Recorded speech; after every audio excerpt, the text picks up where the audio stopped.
This title screen's already reminding me of Porter Robinson's Ghost Voices, I think it was. Reminding me of Anonymous Agony. Music is rather nice.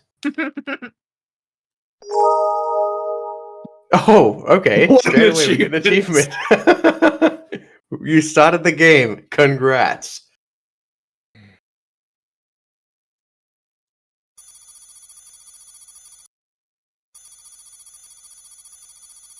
iRobot. I was just about to say, is this like based on Isaac Asimov? Yeah, this is Yeah. Asimov's Laws of Robotics. Yeah. Well, I meant like Nice. I meant is the game based on? Oh, I don't know. I know nothing about this game.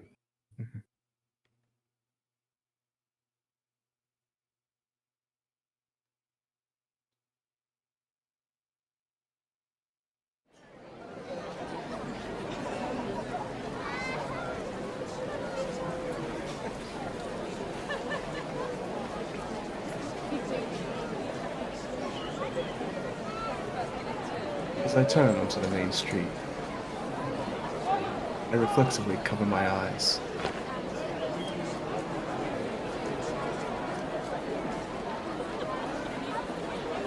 Neon signs are as blindingly bright as ever. And those animated holoverts are even worse.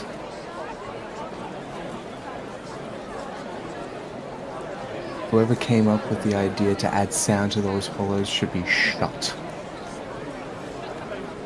They're all giving me a headache. This place has really changed in the last few years.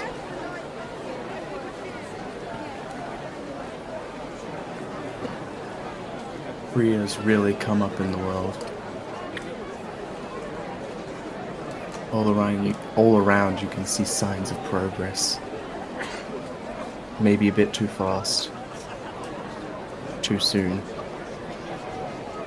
Maybe if I just close my eyes.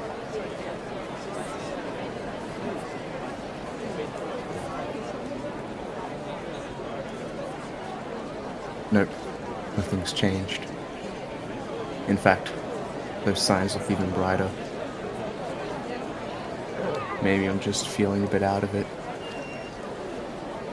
Could be the weather.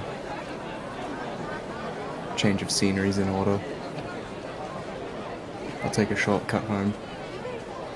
Get away from this visual audio assault. That looks like Camarocho.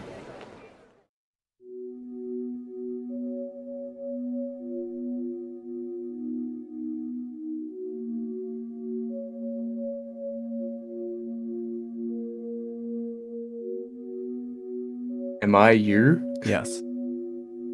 Whew. That's better. Just what the doctor ordered.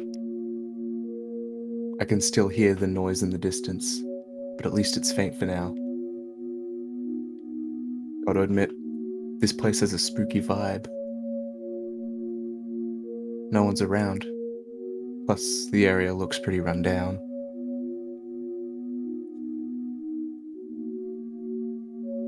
Half expect a ghost to pop up as I walk along. Still, my eyes sure appreciate the break. A massive building on the side catches my attention. K Robotics Co. Limited? I don't know. Bet that's what it says on the main gates. One of the biggest robotic manufacturers. They're world renowned. Even I've heard of them. They get a lot of news coverage, being a frequent topic around school as well. The company's claim to fame are their advanced Android series. Not that I would know. Despite being bombarded by marketing everywhere. For me, I'm the kind of person who prefers analog clocks over digital. Pianos over synthesizers. Acoustic guitars over electric. And finally, real people over androids. I spot what appears to be crumpled hills of metal in the distance. Let me try something. Are you guys still able to see? Yes. I can. Alright, good. Yeah, I see it. Yep. Their junkyard is my shortcut home. Totally illegal, of course. So I don't intend to get caught.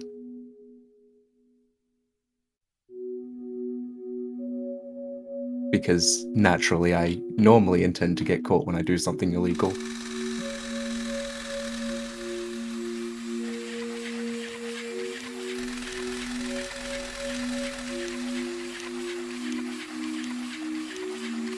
Here we are. The scrapyard for all lost hopes and dreams.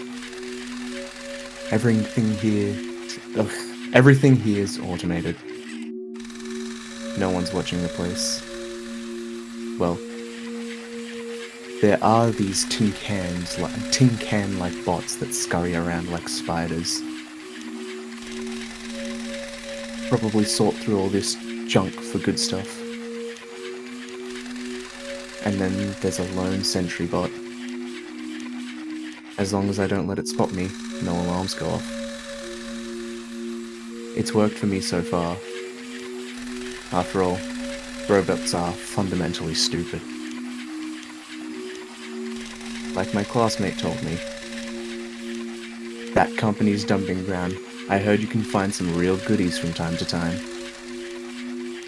If you're lucky, that is. Sadly, I've scoped this place out on previous trips. And so far I've come up empty. Guess Lady Luck's just not with me. Or I can't tell what's useful, as I'm not really a robophile. Knowing me, it's probably both. Whatever. Didn't come here for a treasure hunt anyway. Forget about the scrap. This is only a shortcut home. Cutting through this place, I can shave almost 10 minutes. Risky, but worth it. I intentionally ignore the no trespassing sign, or signs scattered all over the place. However, today was different. As I started making my way through, something caught my eye.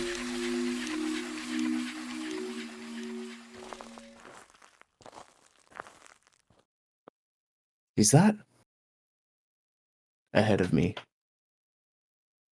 Can barely make it out. Squinting, I come closer. It looks like... Wait, a person? A woman, lying on the ground. She's not moving. Unconscious? Maybe she's hurt. Or something worse. Growing a bit concerned, I forget about all the sentry. I just stumbled upon a crime scene that might end up on tomorrow morning's headline news. She needs help. And since I'm the only one around,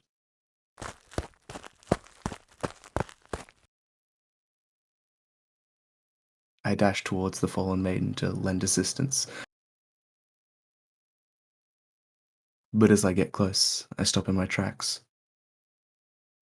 I had to do a double take. That's no woman. You gotta be kidding me.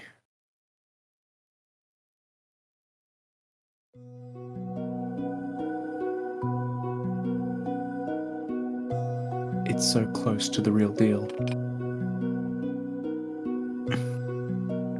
Two eyes closed tightly shut. Platinum-hued hair that seemed to almost sparkle. From afar, it looks like a person. But up close, there's no mistaking it. An android.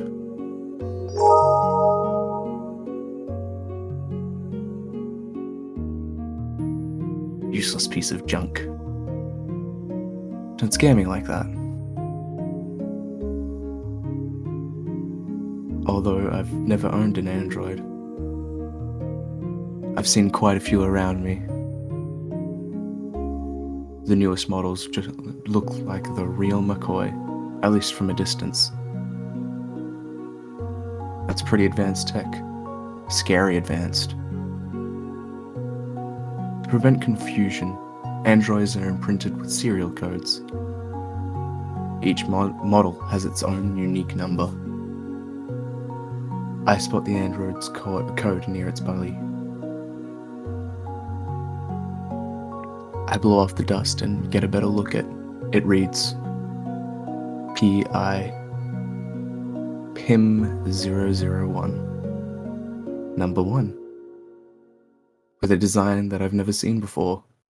Maybe it's a prototype. It looks brand new. If so, then what's it doing here? A failed experiment? It's caked with dust from head to toe. All in all, it's a pretty sad sight. It also hasn't moved a single inch. Looks like it's out cold. Hey! Wake up! Curiosity gets the better of me. I decide to test it out. Voice recognition is a standard feature for all androids nowadays. Let's see if it responds to my voice. Nope. Hey, say something. Still nothing. Come on. They're gonna cut you open at this rate. I deliver a light kick to the robot's leg.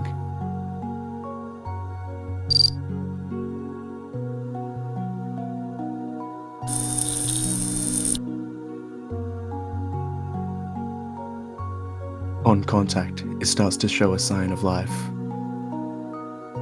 Its arm spasm as the thing chortles out beeping sounds. Still pretty rigid. The scene looks like it was plucked straight out of an old sci-fi film. Looks like it's running on reserves. Power. I guess it's still got a bit of juice left. Those jittery movements are making me feel a bit nervous. The light in its eyes have yet to return. I begin to spot a pattern in its actions. It looks as if it's greeting me with a wave, trying desperately to keep my attention.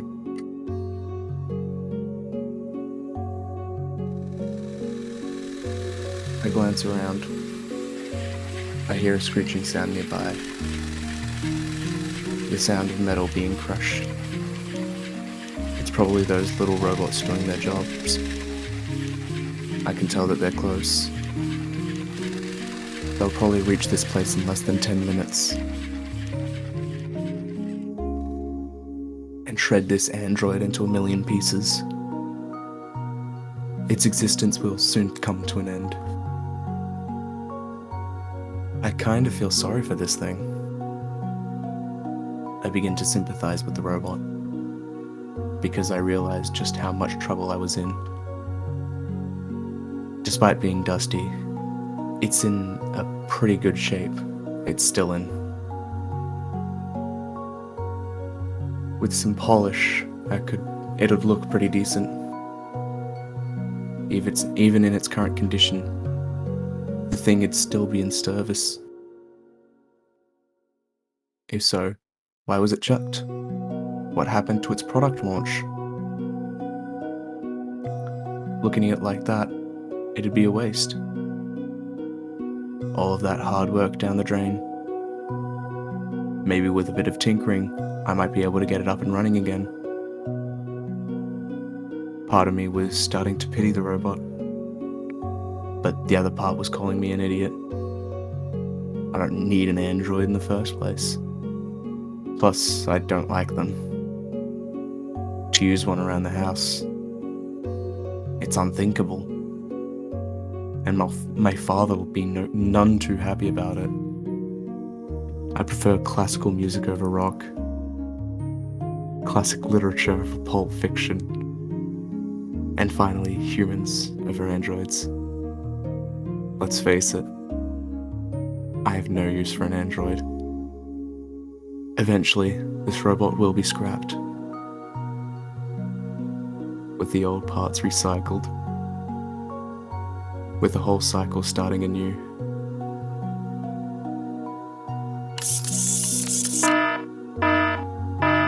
James. Shit, my phone's getting off. Alert! Intruder detected.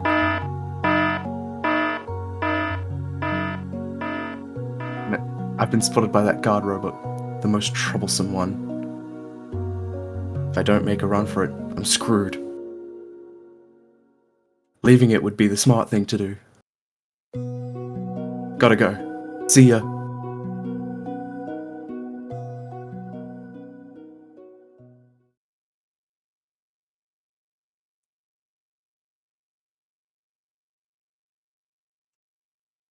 That's a computer.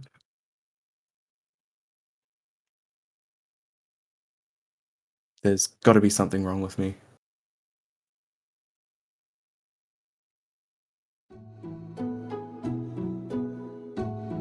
But smart's never been my strong suit.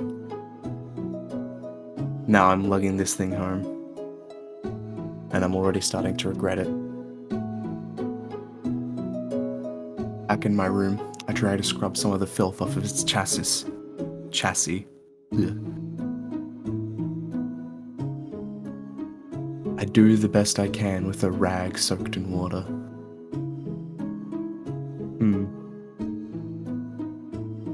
Not too shabby, if I do say so myself. That'll have to do for now. Guess it makes sense the thing would be waterproof. So no harm done. Now for the next issue. How do I interact with this thing? Hey, you!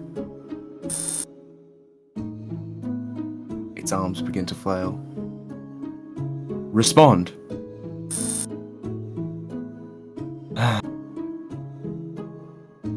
If you don't want to be thrown away again, just show me something. Anything besides flailing your arms. I take it that's a no.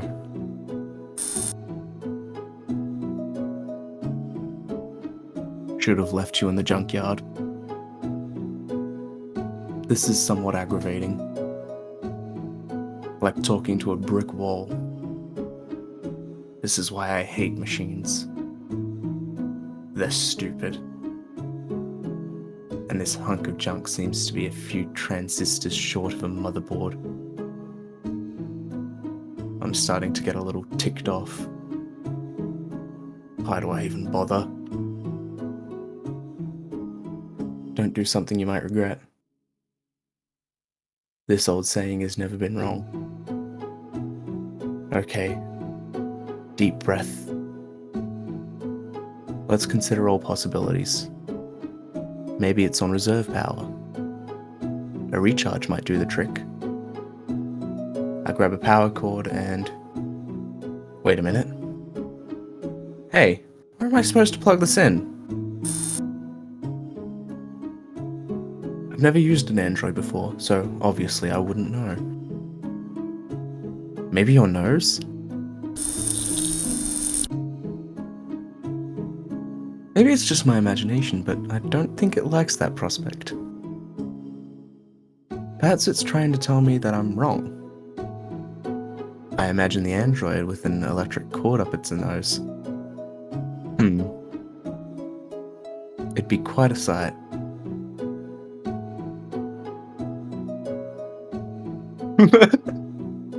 I want to plug in the nose.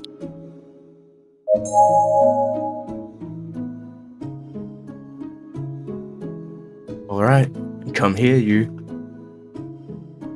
I approach the robot with a 220 volt plug in my hand. Now I could definitely tell it that it was panicking. Out of pity, I decide to not to push it further. Then how should I power this thing? I examine the robot carefully. Maybe I've missed something. Huh? It's starting to jerk its body from side to side. It seems like it wants to turn around. Something on your back?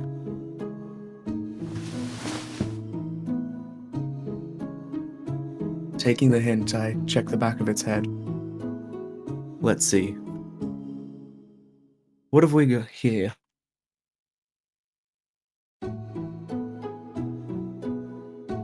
There's a small compartment on the base of its neck. I remove its protective lid. These look like input ports. Bingo. Let's give it a go.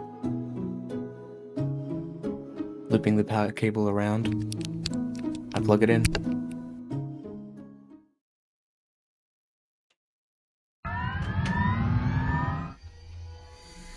메인 시스템 기동. 성공.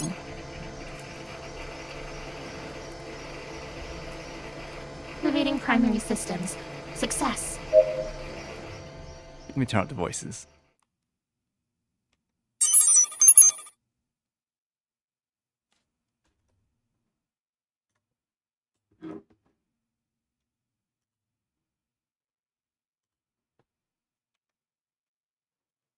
Finally! We've got liftoff. Initiating application startup. Attempt failed. Huh? Insufficient power supply. System protection activated. Application startup process has failed. Entering power saving mode. Warning. No ownership records have been found. Initiating setup. In. 5, 4, 3, 2, 1. Heck is going on? Confirming voice recording. What the heck is going on? Save complete. What? Hold on a second. I frantically latch onto the robot. Scanning fingerprints. Pulse normal. Temperature normal. Save complete. Say what now? I let go of the robot immediately. Retina scan in progress. Confirming. Save complete. It's on a roll. And I don't think it's about to stop anytime soon. Registering client ID. Please state your name. What is happening? Verifying your name. Is what is happening your correct name? What do you think? Name verification failed. Re-registering client ID. Please state your name.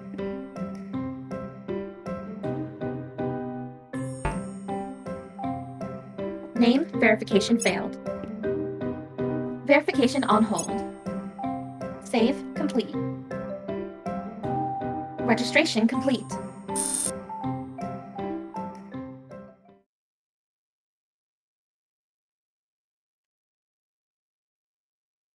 Broadly, silence. It felt as if a tornado had just ripped through the scene. I gripped my head in frustration. Ugh, I really shouldn't have brought this thing home after all. This is already the third time regretting it today. Why do I keep punishing myself?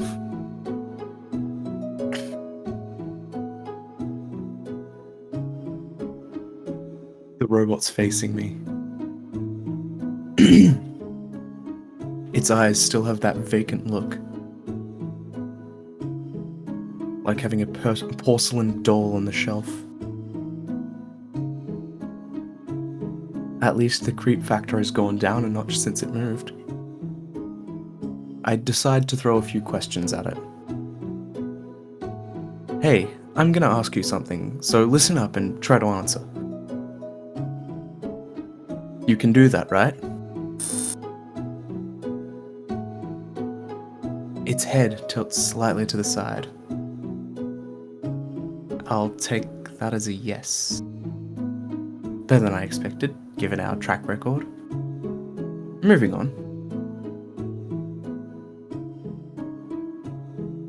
I want to talk to myself.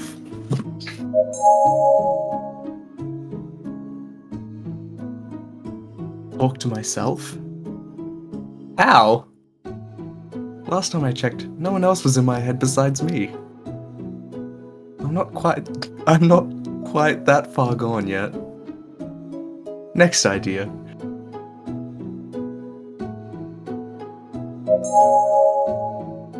Fine, I guess I'll talk to him. So, what exactly are you? Error. Does not compute. You don't have a name?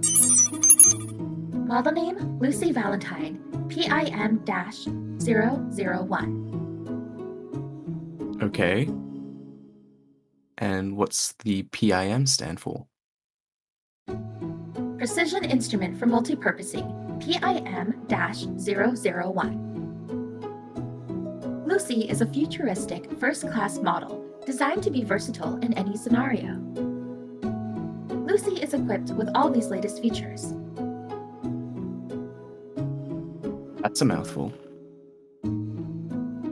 Versatile. Latest features. I wasn't expecting those words from a piece of junk that could only move its arms up and down a moment ago. In short, your name is Lucy Valentine. The android named Lucy is waiting for my next words. Let's try taking a closer look.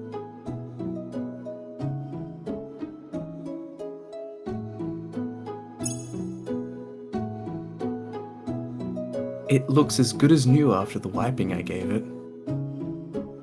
It possesses an alluring visage of a slender figure.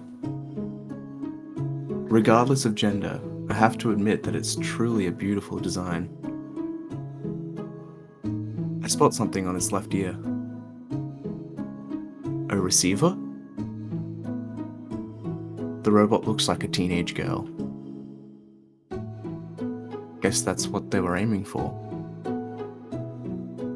I can tell that a lot of effort had been put into creating this android.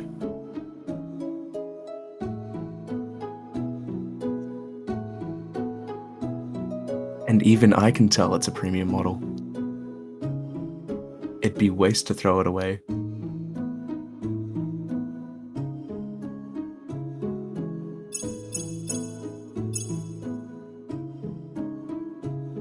I take a closer look at the android's eyes. They're blue and strikingly realistic. Those look olive green. As expected from technology one whole generation ahead of LED lights. Those eyes do look quite real. Suddenly those peepers shift over to me. Naturally, I meet her gaze.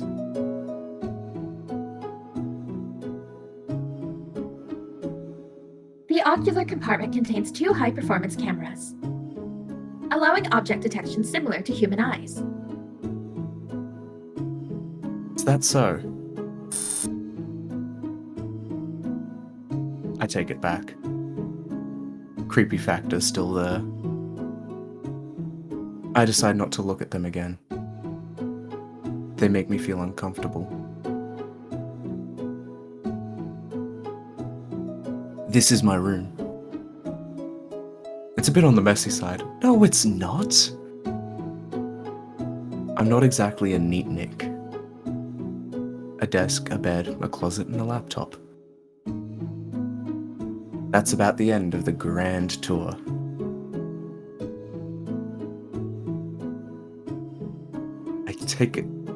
I take a gander at the robot's moist, glossy lips. Hard to believe those belong to the same robo-clunky voice. Let's see if we can change that. What's the deal with your voice?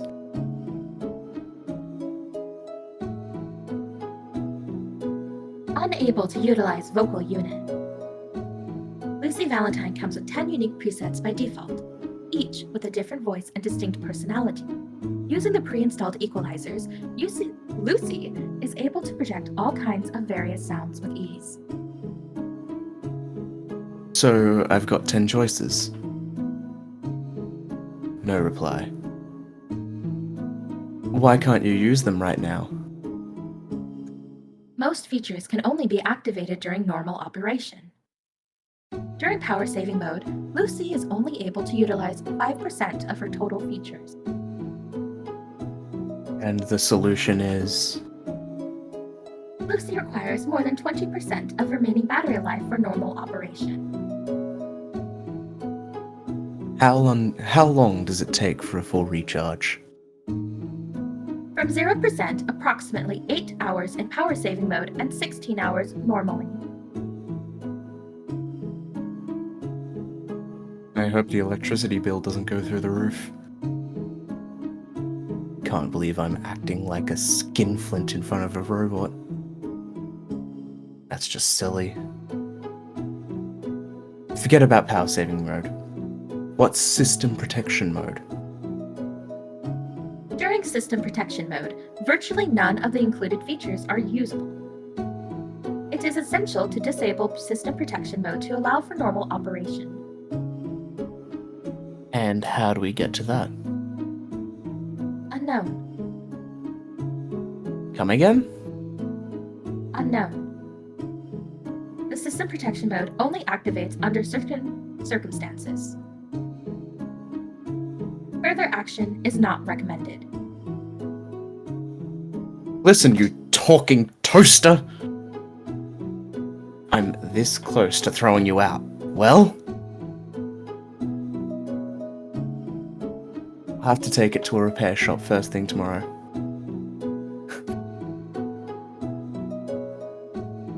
When does that place open again?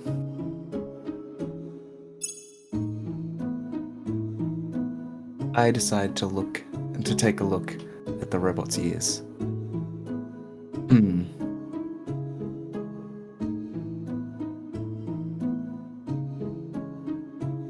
Through voice recognition technology, Lucy is able to analyze the volume and tone of speech to process one's emotions.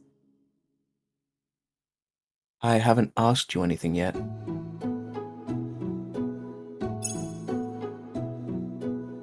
I take a look at the body itself. The shirt's that midriff fashion. It's quite exposed overall. For a male cliente?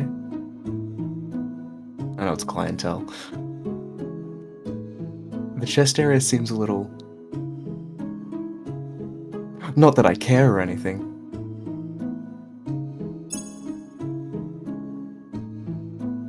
Can you move properly now? Full locomotion is imparted. Certain body components are malfunctioning. Which ones are you talking about? Deltoid anterote, deltoid midlet, deltoid posterior, pectoralis major clavicle, pectoralis major lateral, biceps medial, biceps lateral, bicep. Okay, that's enough. What planet did this thing come from? From now on, try to keep things simple.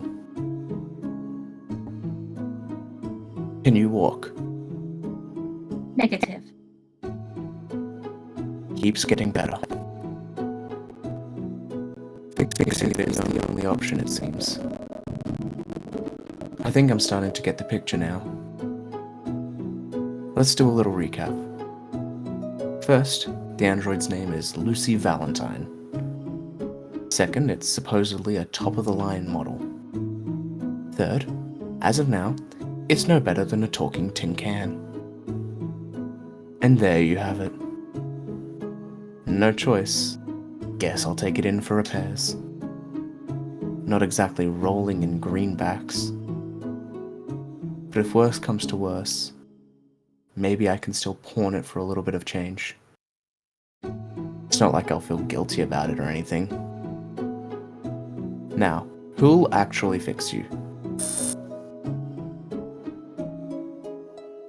Heard of this antique shop that's close to my school, and they do robot repairs on the side. Looks like they're my best bet. I'll pay them a visit tomorrow. But at what time? I guess morning's the best option. I'll leave the robot with them and pick it up on my way home from school. That's it for now. Try to save up some energy for tomorrow. Entering sleep mode in 5, 4, 3, 2, 1. That was pretty fast shutdown. I groan as I reach out to catch its falling body. I carefully place it against the wall and straighten out its clothes. Whew. What a day. I'm totally drained.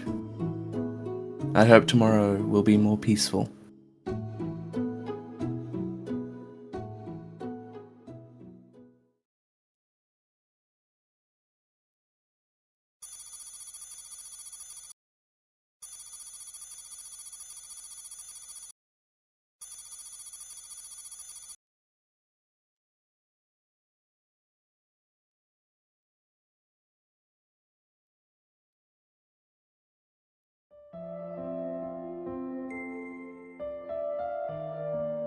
I've endured this far with just one goal in mind.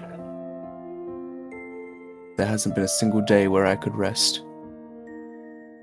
It's become natural to go to bed at the crack of dawn. I don't recall the last time I've been home. Am I still Doctor? No, James could be doctor. Thinking back, it's been quite a long while. Narfi. 15 years. 15 years have passed since I've started this project. But the end is near. 15 years of hard work and determination. After all this time, the fruits of my labor may finally be realized. How long have I yearned for this day? I'd almost given up on you many times, but I've persevered and finally succeeded. I barely managed to hold back the tears. I remind myself that it's still too early to celebrate. I must restrain my exuberance. I'm teetering on the brink of complete exhaustion. I've been pushed physically and mentally to my limit. I've become a shell of my former self. The last 15 years have taken a huge toll on me. I cannot wait any longer. That is why. That is why. Please open your eyes. Lucy Valentine.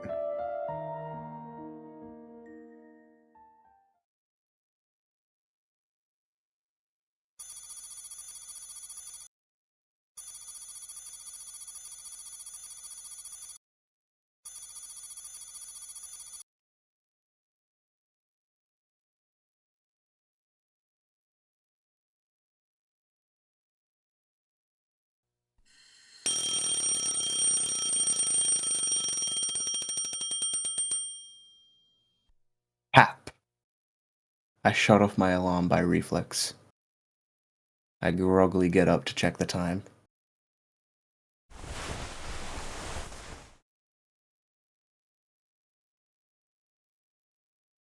The clock reads 6:30 a.m. School starts at 8 sharp. Takes 30 minutes to get there. So I have about 1 extra hour. There's plenty of time left. And I'm still feeling tired.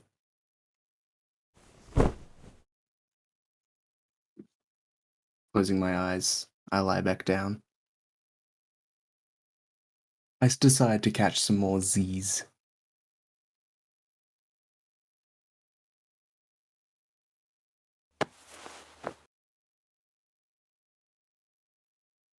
After a brief moment, I get back up. I realize that I'd been forgetting something. Come to think of it, wasn't there a... I look around for the android.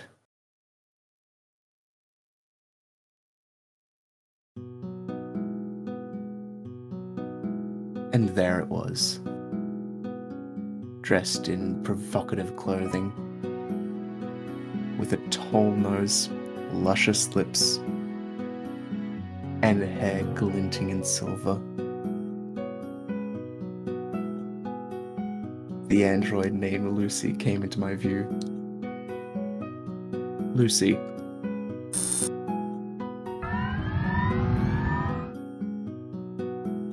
As I call out to her, I'm greeted with an immediate reaction. It seems to be revving itself up. It mutters something and starts to rise off the floor. A robot with looks no different to those of a real person. Also with a pretty face to boot. Don't get the wrong idea. Just because it's attractive doesn't mean I'm interested. Keep telling yourself that, since it's a robot. In other words, it's like checking out a girl from a magazine. Except that feeling is amplified tenfold in this case. Although technology is improving, a huge gap remains between humans and robots.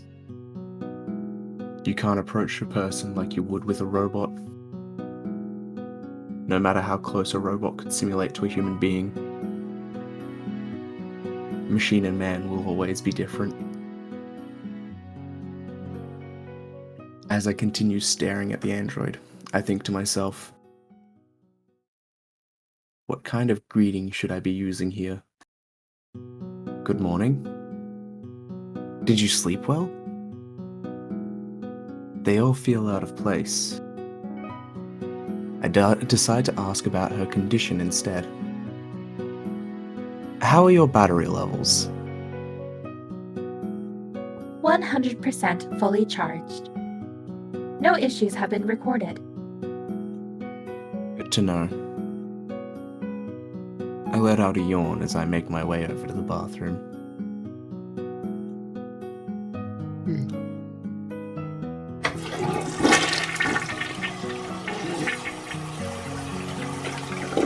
Finishing up my morning ablutions, I dry myself with a towel as I head downstairs.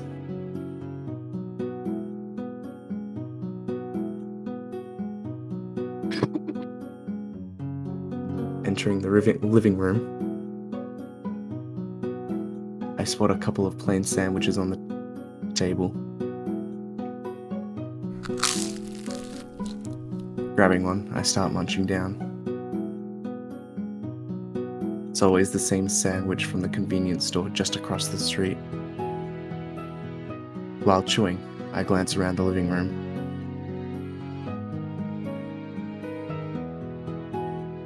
My father has already left for work.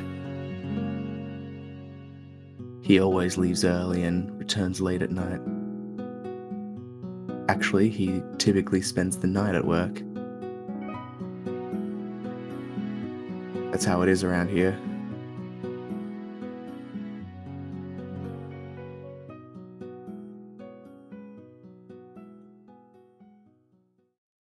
I head back to my room.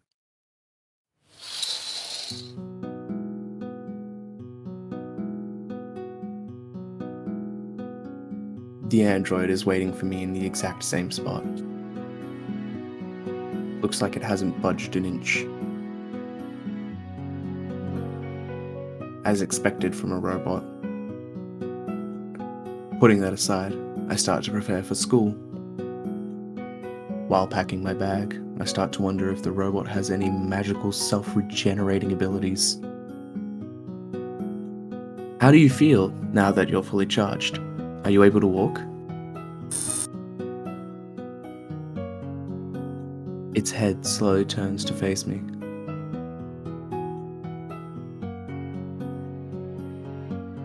Significant damage in the lower limbs. Unable to carry out normal operation. Repairs are required.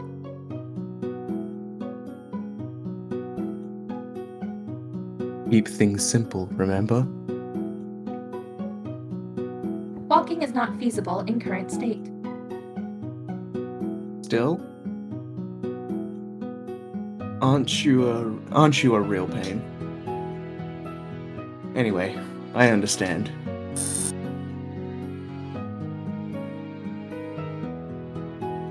I'm not going to make an attempt to fix it myself. I'm way out of my depth here. I'll see at what happens once I take it to the repair shop. Just about finished packing. Only thing left is the android itself. So, how am I going to lug this thing? Place it in my backpack.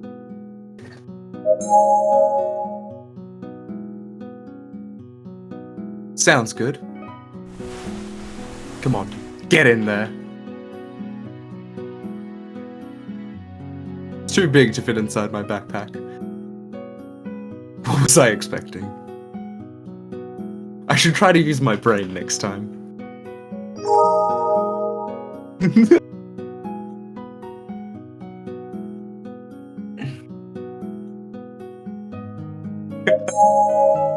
I love that it's still an option. Guess there's no other choice. I kneel down, facing away from the robot. Alright, hop onto my back.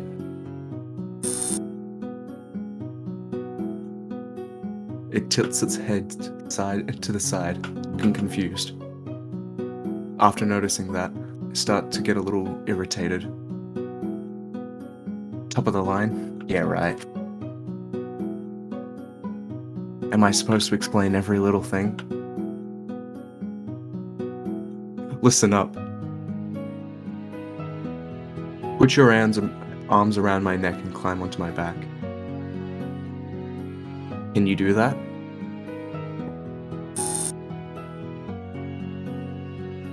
It follows my instructions to the letter.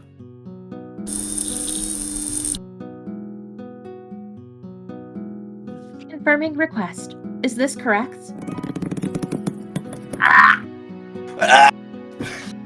Stop! I surrender! The strangling grip loosens. I collapse to my knees in a coughing fit. I think I nearly blacked out there. Are you trying to murder me? There's no need to put that much force onto it. Just do it enough not to fall off. Honest to God, I thought I was a goner. That thing's got a steel vice chokehold. This android should look to be the world wrestling champion. Okay, let's try that again.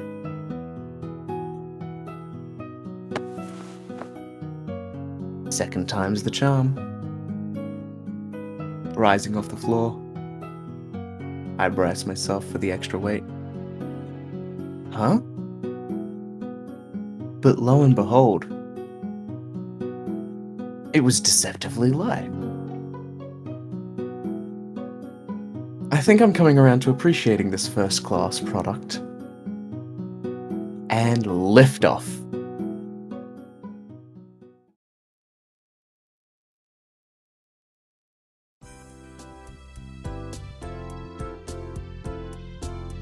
The weather's not too bad. The brisk autumn breeze is cool against my skin. I gladly inhale the crisp morning air, letting last night's stress melt away.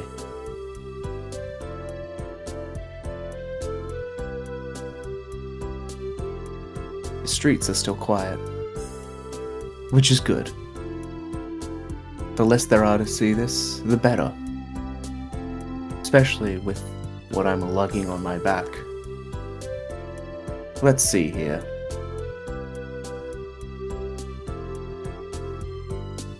Where's the repair shop? If memory serves, it should be about 15 minutes away. Which is a relief, as I'm not really what you call a fit guy. Not sure I can schlep this thing much longer. And now this robot's fidgeting. Hold on tighter so you don't fall off. It feels like I'm scolding a child. Hey, stop moving around so much.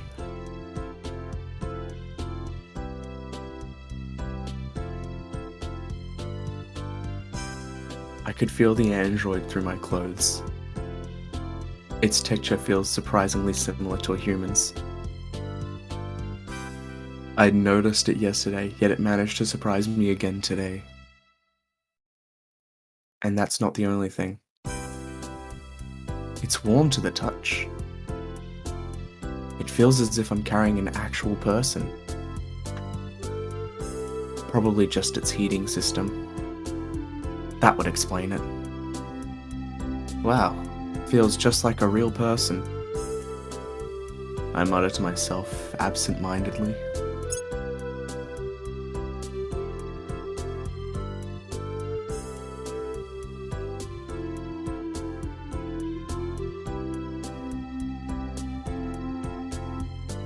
The thermometer is operating as normal. Say what? A thermometer allows Lucy to simulate human temperatures.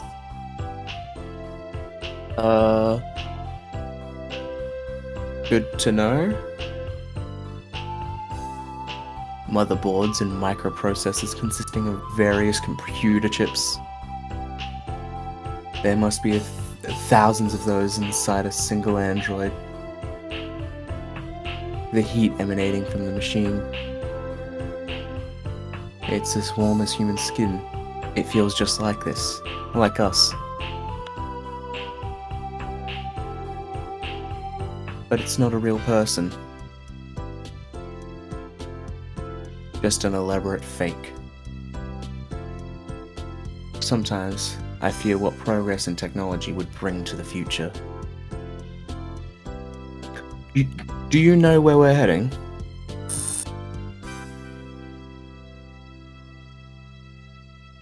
With a whir, the robot shakes its head sideways.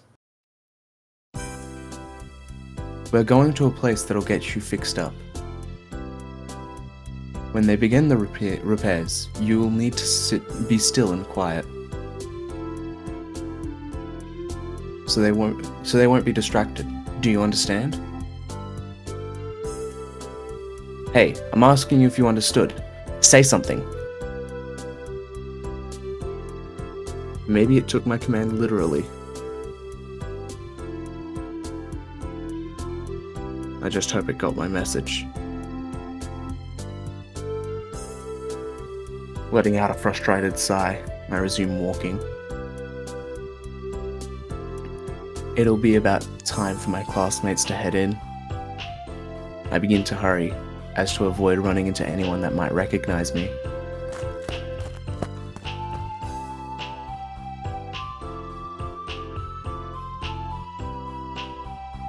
I arrive at the place in an aching and huffing mess. Sure has the look of a small antique shop. Though mostly dealing in second-hand goods. They do dabble in robot repairs. Word is, there's even a fixer who likes robotics. And that he's decent. Normally, I wouldn't be caught in a place like this. But these are unusual circumstances.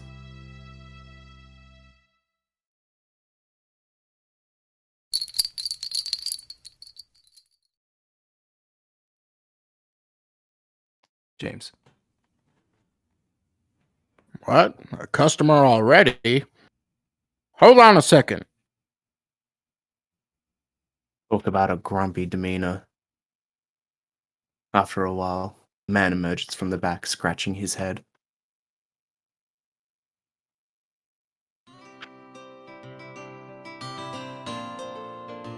And judging from that none too pleasant expression, I'm pretty sure he's the guy that... I'm pretty sure the guy's not an early riser. Stifling a yawn, he asks, So, what can I do for you early this morning? Unable to move my arms, I gesture at the android draped over my back with my chin. Can you fix this? Is that an android? Wiping his tired eyes, he gazes intently at the robot. Let me see here. I don't think I've ever seen this model before. I spot a glint of curiosity in those sleepy, half-closed eyes of his. He walks over to take a closer look.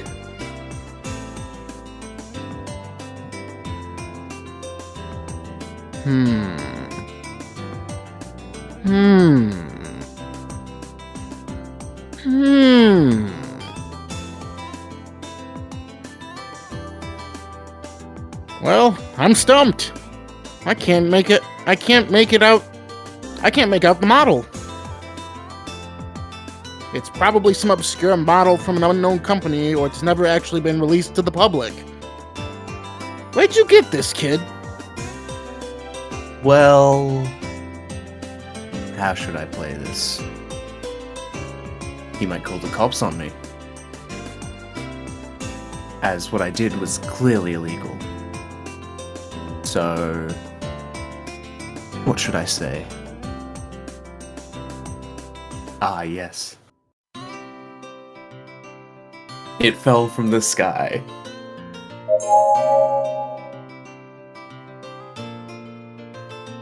Back in middle school, I confessed to my first love. The tension, the drama. It's something I won't be able to forget as long as I live. Capturing those emotions within my lips, I say the following words with utmost sincerity. It fell from the sky. Right. Sure it did. He's sharper than I thought. I like that. Hey, you don't want to tell me. That's fine.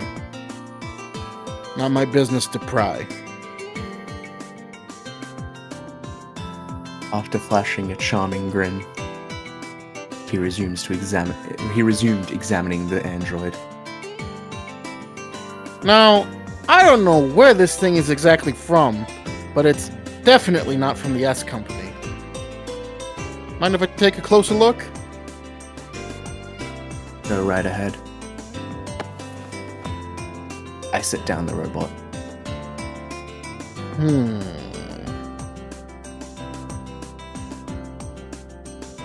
The repairman examines it meticulously from head to toe.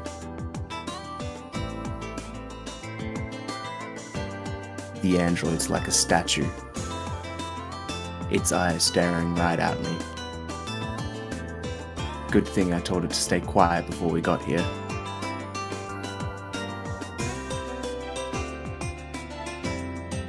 Number on its belly here. PIM. Ah, it must be from K Robotics. Suddenly grow a bit nervous. This guy's sharper than he looks. Well, no choice but to ride this. I play dumb. K Robotics, you said? That's right. They're close by. And how can you... I recognize the build. This make, KR are the only ones that can produce this level of quality. Something's not right. He stares at the android. I've seen my fair share, but this model's a complete unknown. Are you, like, the only child of that company's president or something? No. Then I guess you really did find it somewhere. Consider yourself damn lucky. Not a single bit of information has been released about this model yet. That's how new it is. Looks like I've hit the jackpot. Sure doesn't feel like it though. Wait a minute. What's this? A nasty frown forms on his face. Is something wrong? Yeah, you could say that. Suddenly, he starts fussing like a little kid. What kind of sicko would do this? Just look at it. The whole frame's ruined. Won't even be able to move around properly on its own. He was right. Pretty savvy of him to point that out. I guess he's the real deal after all. So you think you can fix it? That's not the main issue here. Something more important. And what's that? Do you have the resolve to take proper care of an android? The resolve? Where'd this come from? Listen. Androids break easily. They're fragile. They're sensitive. They're delicate. Do you get what I'm saying here? He emphasizes his point 3 times. That's how passionate he was about it. I can see that he really loves his robots. But at the same time, he's starting to freak me out. He continues to rant. To a lot of people, androids are nothing but fancy toys nowadays. I mean, those kinds of folks pay for my food and my bills. But whenever I hear about how they've been mistreating other androids, I tend to lose my temper. They don't understand how important these creatures really are to us. I unwittingly take a small step back. Creatures. This man just referred to androids as creatures. He's not right in the head. From time to time, there have been people who fall in love with androids. Not just carnal desire. I'm talking about people who are willing to spend the rest of their lives with androids, treating them as equals. It's a controversial topic that's getting more discussion. It's an abnormality spawning from an advancing civilization with constant innovation in technology.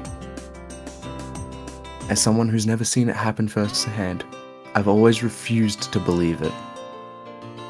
I can't believe such people actually exist. The android simply lacks the intellect to be paired up with a human being. It's nothing but a glorified hunk of metal that can make our lives a bit easier. I'd rather spend my entire life like a monkey. At least monkeys are actual living creatures. And they share many of similarities with humans. This is my first-hand experience with such a case. And I feel more disappointed than shocked. He seemed perfectly normal. Guess you can't judge a book by its cover. We'll get it fixed, but you'd better treat it right. Got it? Really? I'm not the one who banged it up in the first place. Even so, I don't feel like it's worth starting an argument over. Let's just get this over with. Crystal. Yeah. What a great kid. At least you listen when someone's telling you something. Since we're all chummy now, how about lowering your price? Ha! Don't push your luck, kid. That was a full 180. So much for our budding friendship. You know what? Fine.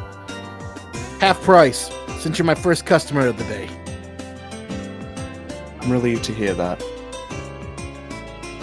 Any discounts are most certainly welcome. Great. Can you have it ready by the end of school? It's a pretty light day, so... yeah, doable. He punches some numbers into his calculator.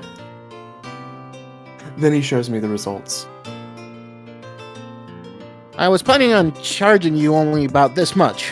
What do you think? I blank out for a bit.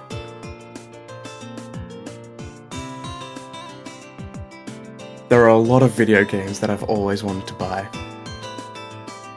I also need to save up for some new textbooks that I'll be using next year. This robot had better pay for itself. Fine, I'll pay you when I come back. Holding out my treasured pocket watch, I glance at the time. I wasted too much time here.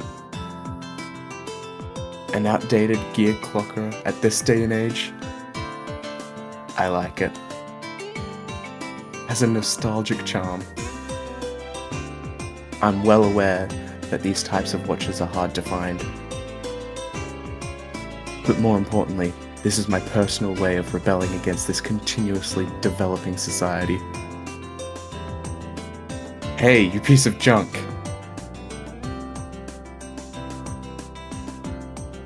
And can't you hear me? No response. I finally decide to address it by name. Lucy. The robot immediately reacts. What's with this thing? I'll be back after school. Behave yourself, alright?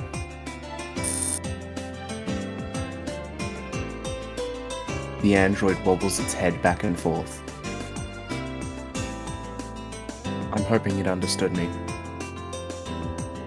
And with that, I leave the shop.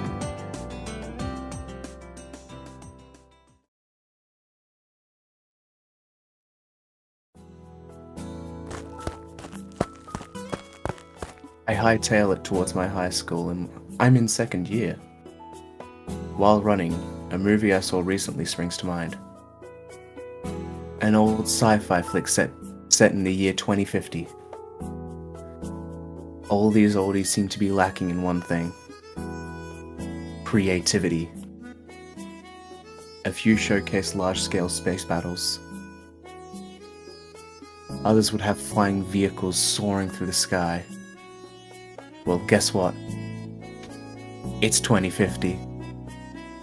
And we don't have moon-sized starships. Or flying cars zipping around.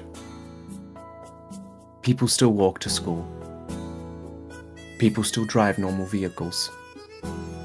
People still ride bicycles and skateboards.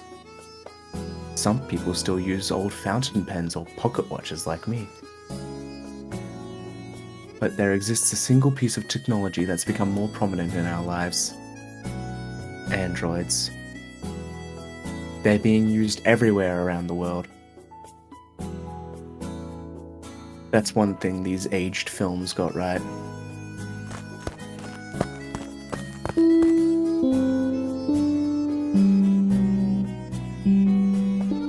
The morning bell snapped me from my reverie, and I dashed straight to my classroom.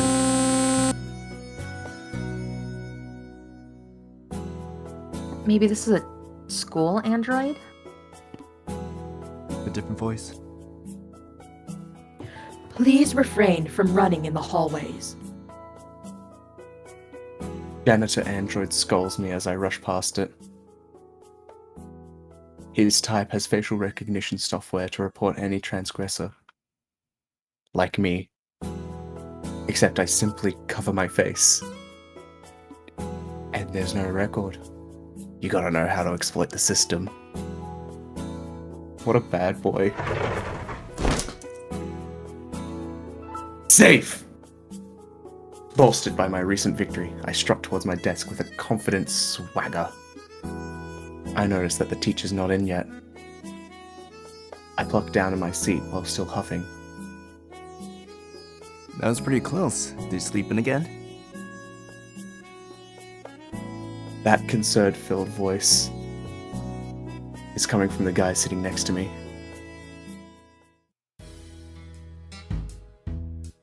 A clever-looking fellow. People usually refer to him by his nickname, Dr. Gears. That's because he's a real geek with a burning passion for robots. I, on the other hand, despise robots. And while I'd label myself an introvert, he's very approachable and outgoing. Moreover, our tastes and hobbies differ quite a lot. You'd think we'd have nothing to do with each other. But as they say, opposites attract. And I know, weird, right? No, I just had some business to take care of. Really? It's early in the morning. It's a long story. I'm cut short by a middle-aged man making his entry. Our teacher, a female assistant droid, trails behind. Let's talk about this later. I send him a signal. He returns a thumbs up.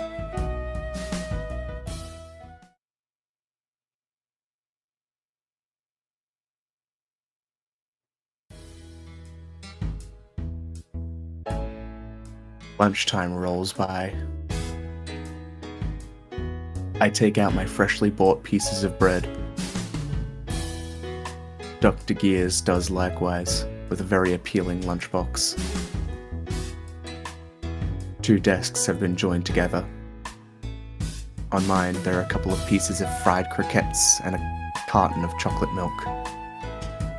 My friend, on the other hand, has quite a tasty spread on his, which he seems to be enjoying immensely.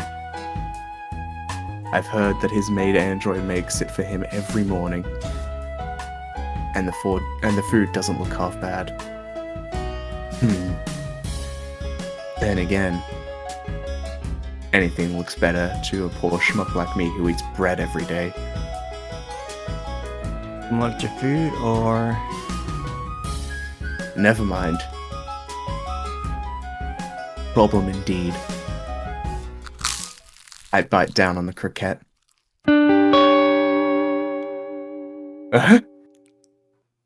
Delicately piercing its golden crisp-worn surface, a savory scent wafts forth. This sweet flavor of the dough mingles with a tantalizing aroma, creating a heavenly mixture. But that's not all.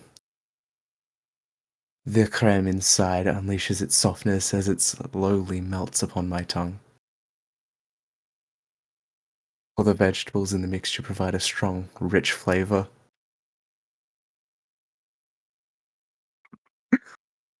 The eggs and mashed potatoes join in the fray by pleasantly blending in with the other ingredients. This refined taste. It must be. Had you gone there, didn't I? Setting aside the sad excuse for a rubber substitute, I pose a question to Dr. Gears. By the way, didn't you once tell me that you have a lot of androids at home? Huh? Yeah, around 6, I think. That's a high number. A typical household can't afford that many. Rumors that Gears is from a well-to-do family. Why does sound interest? It's nothing. Oh, wait a minute. He starts grinning like an idiot. Hey, your food's falling out of your mouth, you know. You've taken a liking to androids, haven't you? So you're calling off this little war of ours? More like a temporary truce. Good enough. Androids are simply amazing, you know? They're truly the greatest invention that science has delivered since the beginning of mankind. There's quite a few types. My favorites? The maid models. Take care of all the chores and really know how to cook. On top of that, female ones are all pretty cute. Sometimes I find myself admiring their beauty. You've got one sick, twisted mind, Gears. Don't you know that people can achieve inner peace with beauty? It's been proven by science, you know? I shake my head warily. I do admire his enthusiasm over something so pretty, though. Really? Look, it's what's on the inside that counts. What you talking about? Appearance don't matter. Still a crummy, stupid robot. Here's an example using people. Let's say there's a person with a pretty face, but he's a man. Does the fact that he's got a woman's face change anything? No, he's ultimately a man. Likewise, even if I see a beautiful android, since it's ultimately a robot, its aesthetics don't matter anymore. It just becomes an illusion. What I'm trying to say is that even if a robot acts like a person, it's not. Therefore, robots are the same to me, and I dislike them all. I guess I still haven't changed your mind. There has to be a reason why you brought it up, right? Normally, you wouldn't even talk about it. Well, yeah. If you're looking to buy one, I'm here for you, man. I'll make sure to fill you in on everything you need to know. I'm telling you, you'll be making the greatest purchase of your life. In response, I rub my cheeks in embarrassment. I'm not exactly looking to buy one. Could it be that you're worried about the price, my friend? Don't worry. I have some connections that'll let you have one dirt cheap. As long as I'm with you, there won't be any problems. No, it's not that. There's no need to buy one. Now, just what do you mean by that? Fidgeting awkwardly, I wonder if I should tell everything. I found one somewhere. Found what? An android. You found An android? Yeah, Where? at the junkyard. Holy, you lucky bastard! Is this something like an IDX 358? Or 455? What model is it? Something that starts with a P. I can't remember. Someone told me it's a pretty decent model, but I haven't seen anything impressive yet. Might as well give it some time though. It was free after all. Now it made me curious. I'll be sure to pay you a visit soon. He pauses for a moment before continuing, as if he's trying to change the subject. Well, certainly happy that you're taking interest in androids, but But what? I should be careful. About what? You've seen it on TV, right? People who are obsessed with androids. They say it gets really tough to deal with as time goes on. Robots are robots. Humans are humans. You should never forget this boundary between them. Robots are mere tools designed to make our lives easier. Nothing more, nothing less.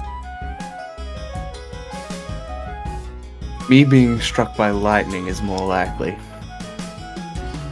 Fall in love with a robot? That's just crazy. I know. Of course, I don't expect that to happen to you, of all people. But, you know, better safe than sorry. Better safe than sorry. Alright already. I'll keep it in mind. He nods in response.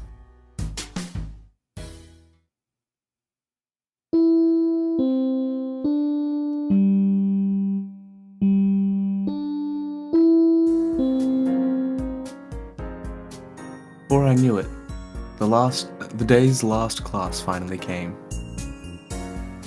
At last, another monotonous day of school was coming to a close. But it feels like this lecture's lasting all eternity. It's like I'm stuck in molasses. The chalkboard is filled with scribbles that are barely decipherable, making it very hard to understand the lesson, which is painful enough already. Ugh. I can't take it anymore. The teacher is so awful at explaining things. His words go through one ear and right out the other. Unable to hold back the incoming fatigue, I let out a small yawn. And glancing around, it looks like no one's doing much better. All these mediocre teachers have one thing in common. Their teaching method. Is way too convoluted. A bunch of rotten snobs, that's what they are.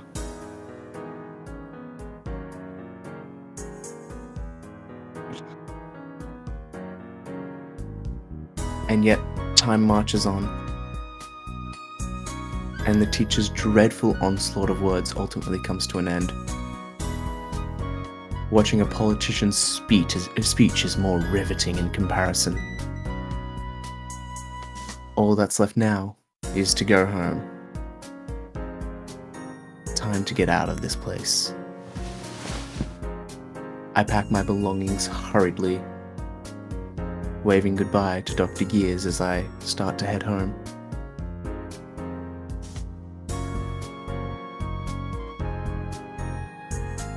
I'm back at Kamurocho. On the way, I suddenly realized something. I'd nearly forgotten about the android, and almost ended up heading straight home. I double back towards the repair shop.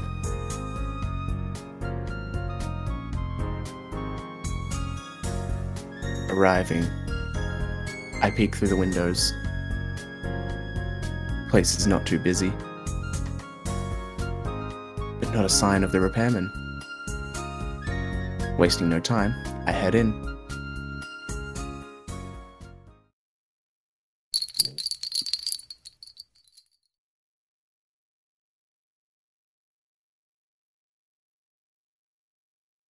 James, I think that's you. Welcome to the antique shop. Oh. Interesting. As soon as I set my foot inside, I was immediately greeted by a female staff. The voice had a sweet, vibrant texture. It really caught me off guard. I never expected a girl to be manning the store. I guess she's a part-timer.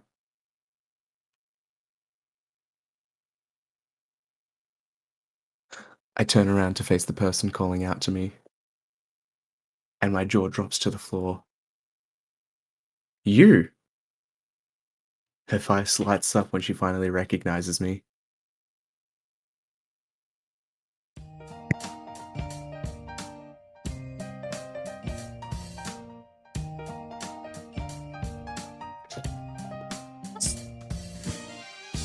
Master is finally here. Lucy has been waiting all day long. It was the android named Lucy Valentine who had greeted me at the door. And are my eyes playing tricks on me?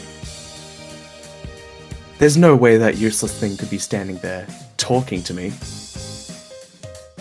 And what's with that smile? I double check.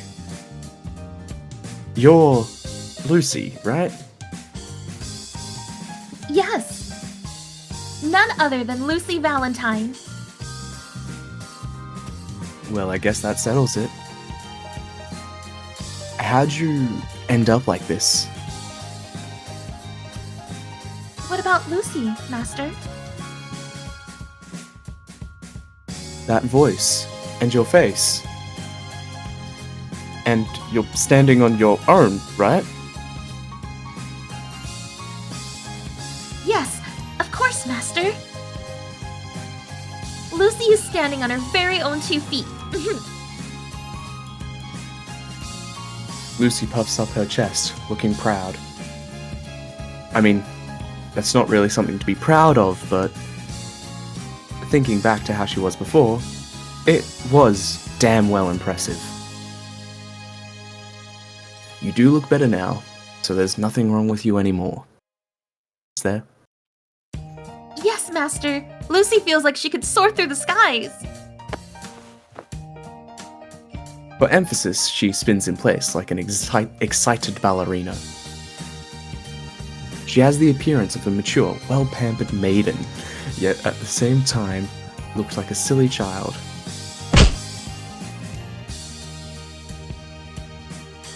But her spin abruptly ends as she crashes onto the floor. And there goes my peace of mind.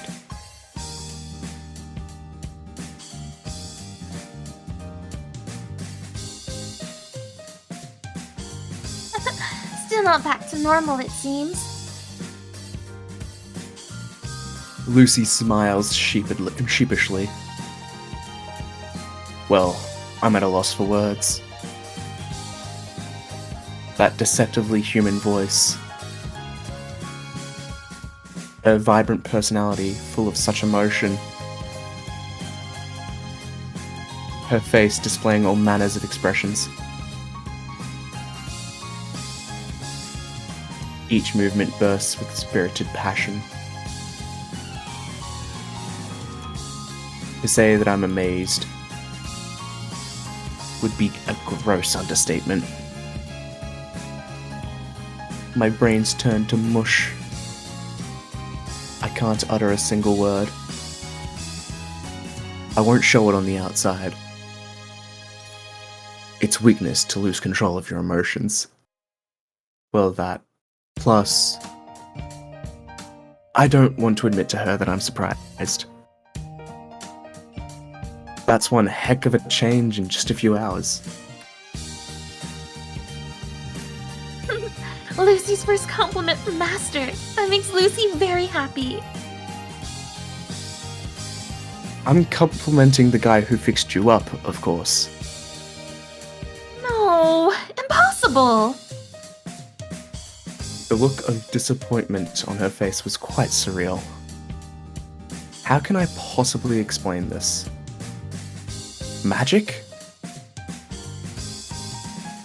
Had she been enchanted by a witch? Old childhood stories spring to mind. The nine-tailed fox who decided to become a human. The little mermaid who also wished to become human. What happened to them? Let's just say they didn't get a happy ending. But this robot makes me think. If that little mermaid's wish ever came true, wouldn't she be celebrating just like this? Enough of this claptrap. Back to the matter at hand, which is... where's the repairman? Say, what happened to the guy who put you in charge? The owner left a while ago to shop for parts. He's not here? What about his store? An excellent assistant is currently on duty.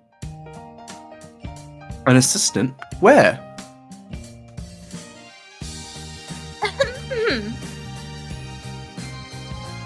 So, where's is this assistant?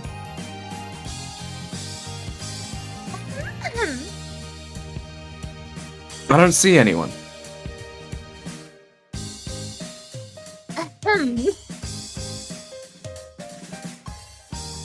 Well, that sure took the wind out of her sails. She's having more highs and lows than a bipolar patient. Feeling bad for her, I decide to drop the act. Okay, I get it. You're the one in charge for the time being. Yes, that is correct, Master. Lucy is the one in charge. You sure bounced back fast. Moreover, what's the deal with the repairman? Leaving Lucy to take care of the store on the first day he's met her? Such a ditzy robot? You'd have to be a few cards short of a full deck to think this was a smart idea. Hello? What can Master be thinking about? I'm not thinking about anything. And can you stop calling me Master all the time? But Master is Lucy's master. Use my name instead. But Lucy doesn't know what Master's name is. Please take this opportunity to teach her now. True, I botched it up last time.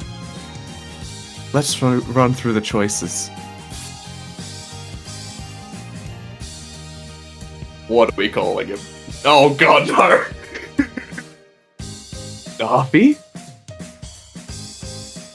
I have an even better name. The name's Mr. The name's Mr. Handsome.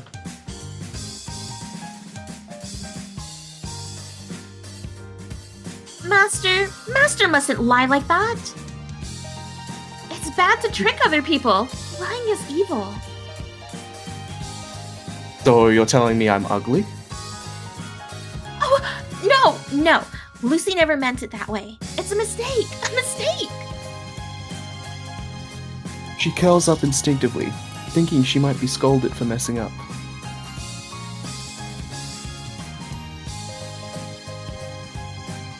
Master shouldn't lie about his name. Please tell Lucy Master's real name. Really? And why do you think I'm pulling your leg? Lucy saw Master put his name in a while ago. Oh, come on. Even the game's working against me. Fourth wall? Forget it. Just call me Master. Understood, Master.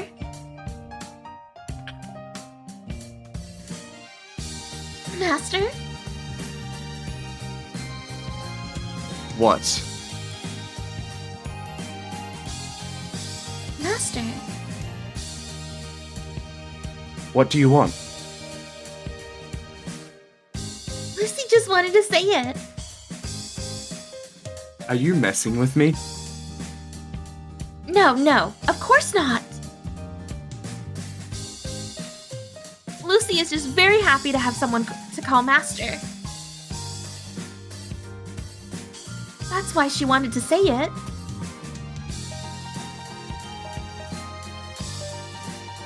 She cracks a wide smile, as if she were human. I think she was on drugs. But for a robot? Maybe she's still got a screw loose. Or her programming's still corrupted. Whatever the case.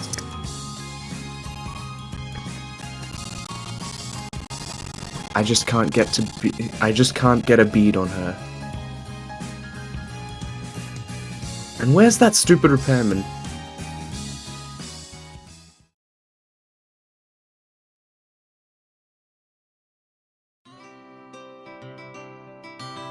"10 minutes later.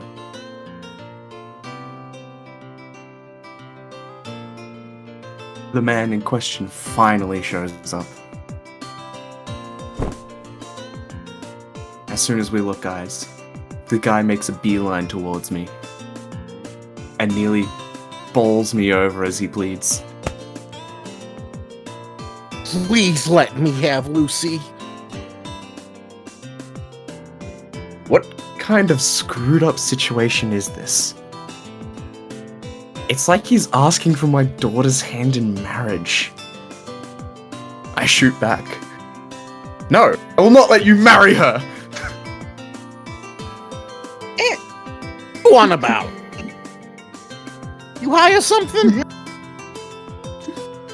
That's my line! What do you think you're doing?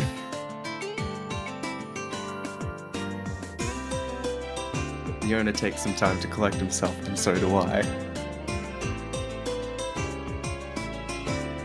Maybe I got a bit carried away. Kid, how about I pawn that android off you? Now, why am I not surprised? You want me to sell her? Yeah, I can give you this much. He takes out his calculator and shows me the figures. My mind goes numb for 5 seconds. Are you serious? Of course. What do you think? Not a bad deal for a student, right? This is a ton of dough even for an adult. With the state this place is in, I don't think he has that kind of capital. He's obviously desperate. I stare at Lucy in silence. The android's frozen like a statue. That face of hers almost looks sad. Like a slave about to be sold off at auction. Well, maybe that's a bit extreme. He's not about to eat you alive or anything. I turn back to face the repairman. You'd pay this much. Do you really think Lucy is worth that kind of money? Of course! He yells in excitement. Geez. Deafened much? Listen carefully. Any decently priced robot model comes with an AI or a module that allows them to mimic human emotions. You know this much, right? Sure. Well, creating such a module is an incredibly complex process. Even then, do you know how well they perform?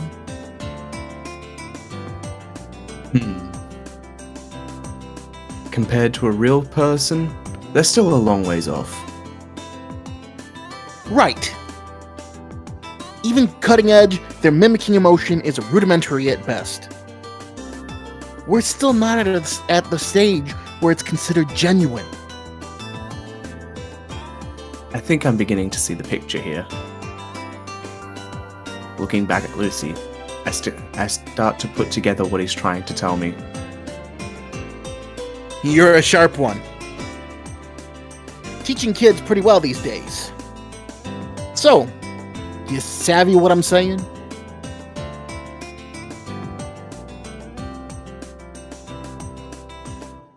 Lucy is actually a princess under a spell.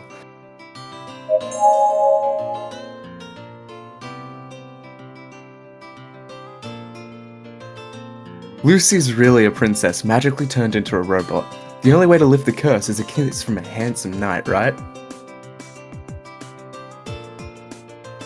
Judging from the look he's giving me, I'd say he's somewhat concerned about my mental well-being.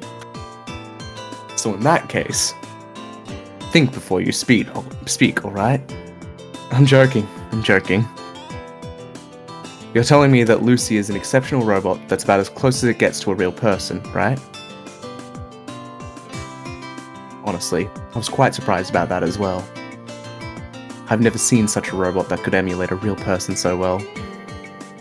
Even the new models nowadays reveal their flaws after a minute-long conversation. But I couldn't sense anything particularly out of place while chatting with Lucy. It felt just like talking to a real person. Yep.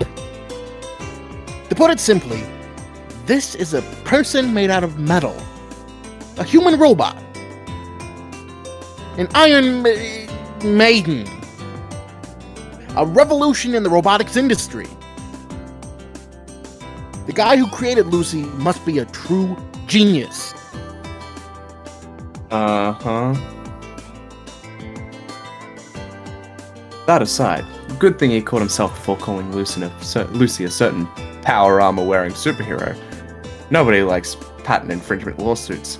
Not because they also called him a metal band. Anyway, if she was a spectacular robot, would she really be thrown away like that?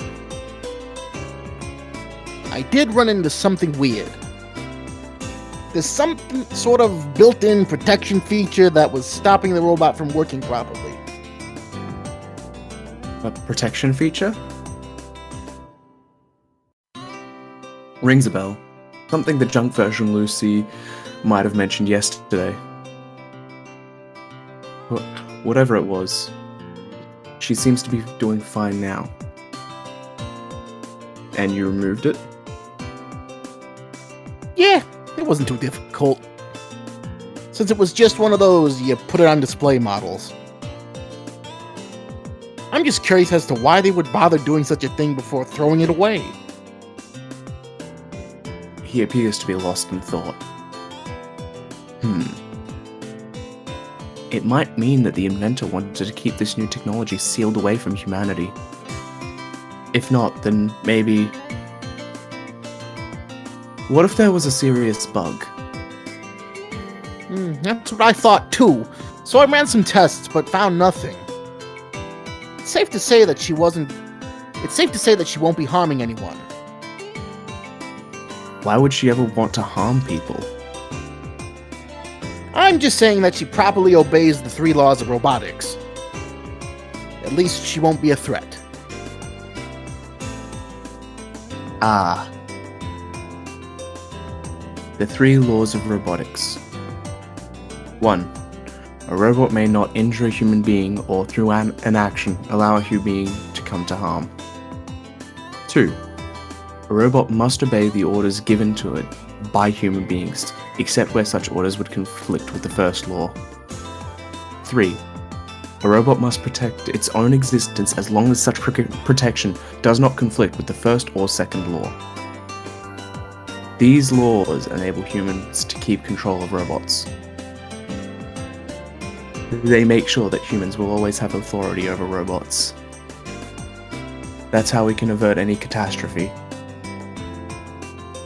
I've heard that if a robot ever disobeys one of the laws, it would immediately shut itself down under any circumstances.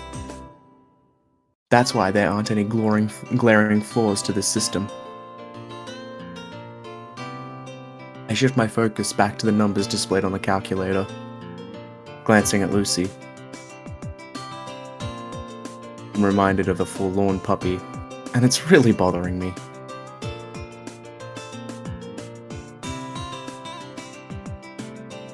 With sudden determination, she approaches me.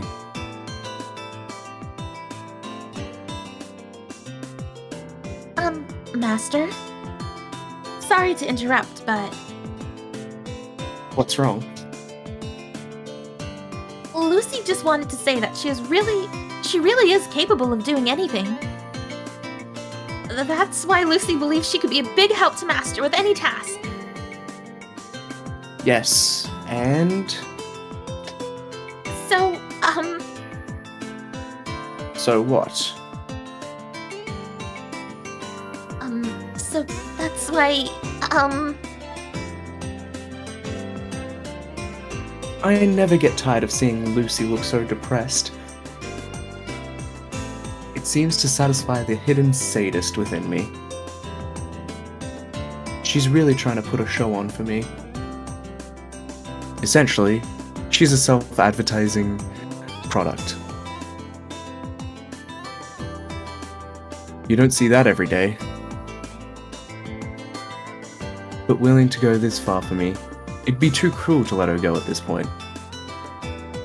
I'm not going to make the deal, so don't worry. As I finished my sentence, the looks on their faces were different as night and day. The repairman sulks while Lucy breathes a sigh of relief. Anyway, she's good to go now, right? Here you go. I resignedly fork over the money.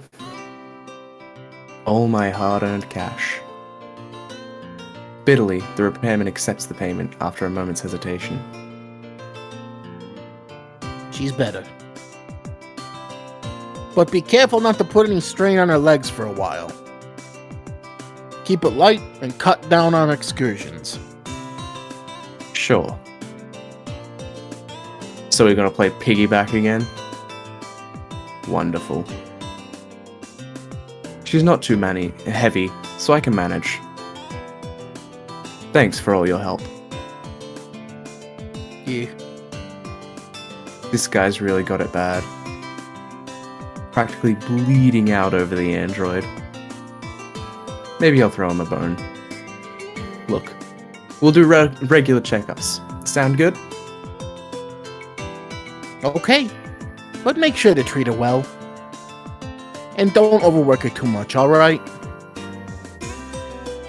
See you later too, Lucy. You can come visit anytime. The look on his face while waving goodbye to Lucy was truly a spectacle. This time, he seemed to be a father seeing his daughter leave with another man. Guy's completely out of it. I definitely made the right choice.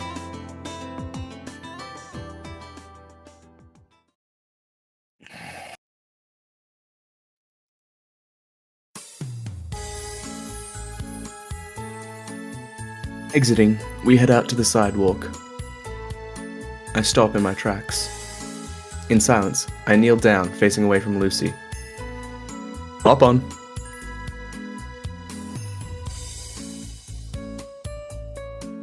I add an explanation to make sure that she understands. That means you'll lightly put your arms around my neck and climb onto my back.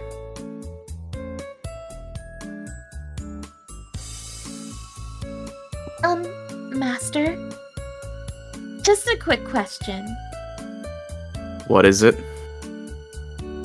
Does Master think that, Lucy is dumb? I guess I no longer have to worry about being choked to death.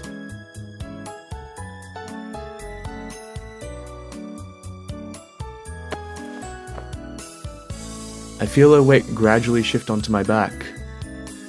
For a robot, she's very light. She was probably measured to weigh as a normal girl. Huh?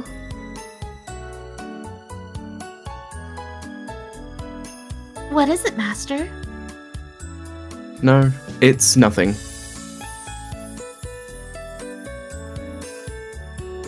As soon as she climbs onto my back, I can't help but to notice a fragrant aroma arising from her body.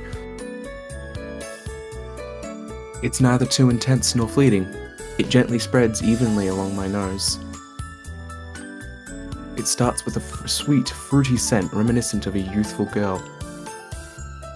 Yet there is a hint of spice akin to a mature woman. It doesn't fail to stimulate the mind of a teenage boy going through puberty. This is bad. I've never experienced something like this.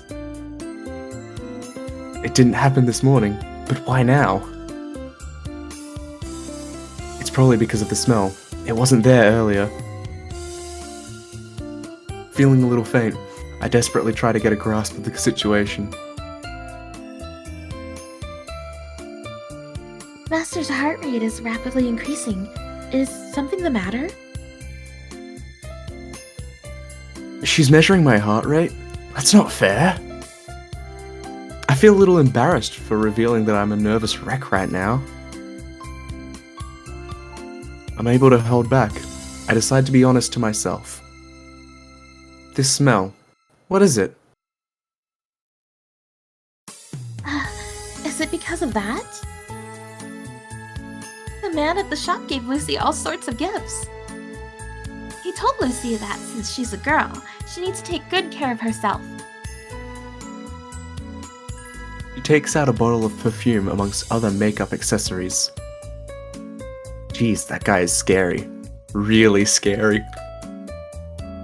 He's the type of person who'd spend the whole day forcing his pet dog into different clothing. If you'd consider that as animal abuse, wouldn't this be some kind of robot harassment?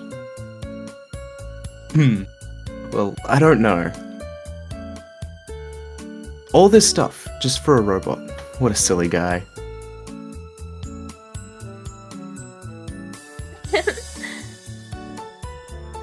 Why are you laughing? No reason. Had I just been seduced by a robot? Well, there goes all of my dignity as a human being.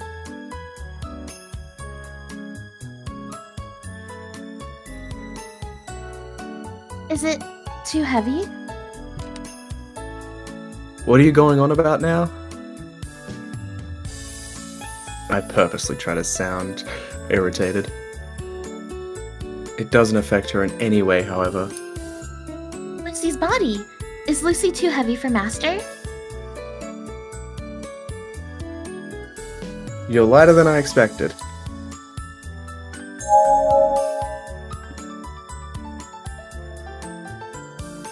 Well, you're lighter than I'd expected. Is that really true? Yeah. Does Master really mean it?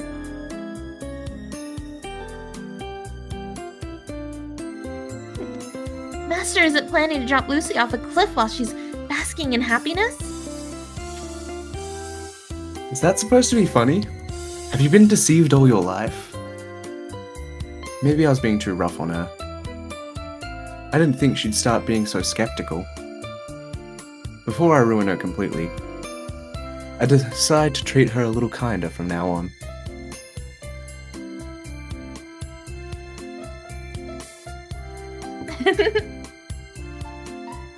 I hear a small giggle coming from my back. Would a robot really feel that flattered to be called light? I don't know. Humans can't be expected to understand a robot's heart.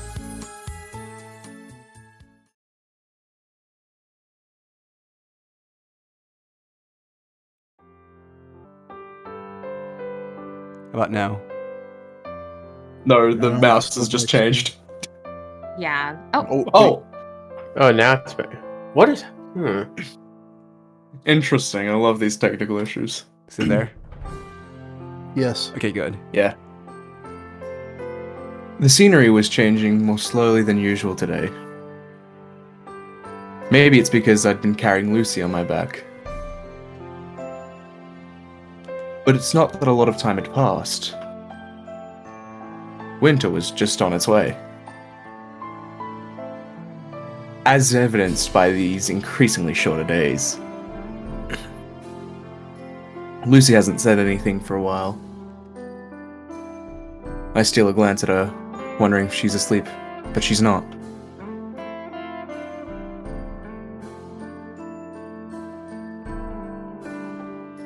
She appears to be lost in thought, staring at everything in sight.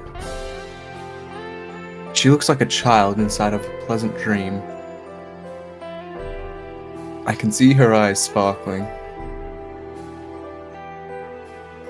Is it really that fascinating?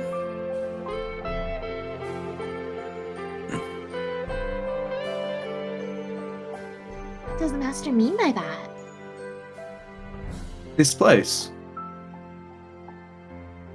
Oh, yes. It's quite marvelous. Can't say if I agree with that. Unlike downtown, there aren't many distractions here to keep us busy. Nor are we near any beautiful landscapes. We're just walking down a plain, old street that you can find anywhere. What part of this place do you find marvelous? Everything. Everything? Yes, absolutely everything. In the past, Lucy always needed permission to go outside. Lucy didn't have many chances to wander the streets like this. Yes, so basically, it's fascinating to see the way everything changes around Lucy as she moves about. A fresh new sight to behold, one after another. Being able to take in everything at Lucy's own pace.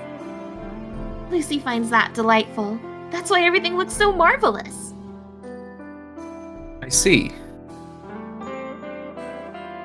I couldn't relate to the sensation she'd just described.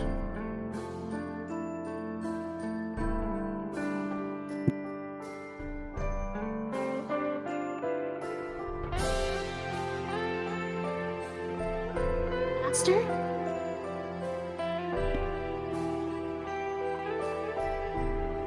What is it? Lucy is very sorry.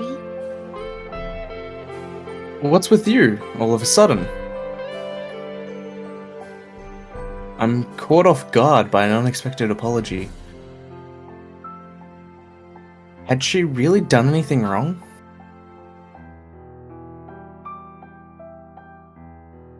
Lucy was being too chatty and annoying today.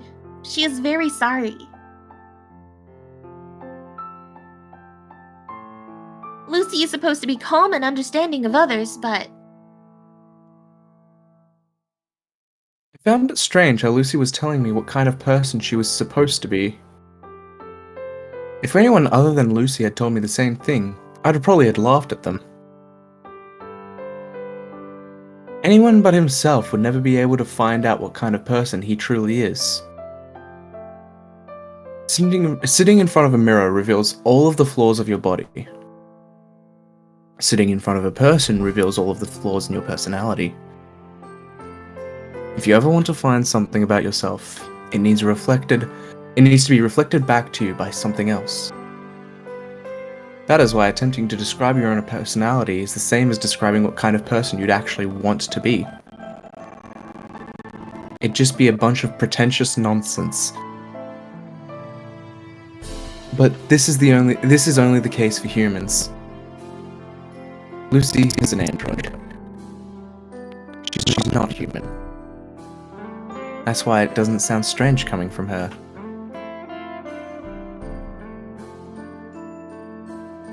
Lucy was probably just happy to be able to greet her first master. It's also been a while since Lucy was last activated, so that was a bit exciting too. It was such a natural explanation about how she felt. She was happy to meet her first master, and she was happy to be able to finally move around again. You've never served anyone else before? No, Master is Lucy's first. Is that so?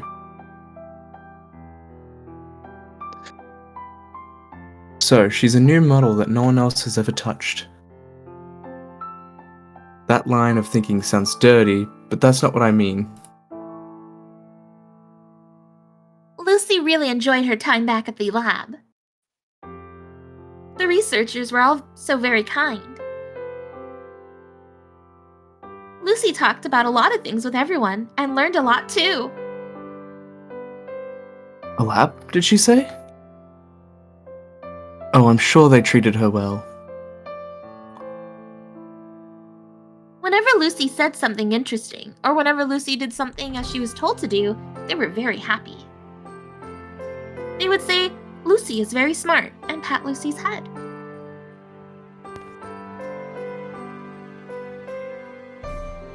Lucy liked that very much. That's why Lucy decided to learn a lot more and do a lot more things. And they came to love Lucy even more. They were probably just testing her abilities. In my mind, I found the whole scenario unsettling. To Lucy, however, it's a treasured memory of her past. But there is an important question yet to be answered. Then why were you abandoned? I've always been meaning to ask her, but I can't easily bring myself to do so. I ask myself why. Maybe it's because I'm starting to care about this robot's feelings? I shake my head. That's just plain nuts. It's only just because she sounds like a real person. It's a dangerous thought. Let's get it out of my head. I blurt out the question. Then why were you abandoned?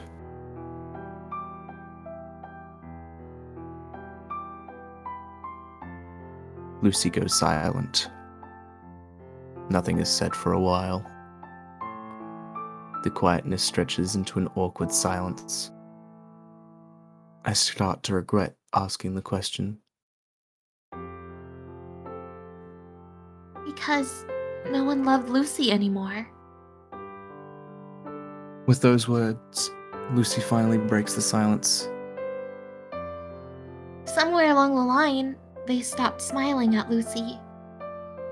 They stopped praising Lucy. Eventually, they forgot about Lucy.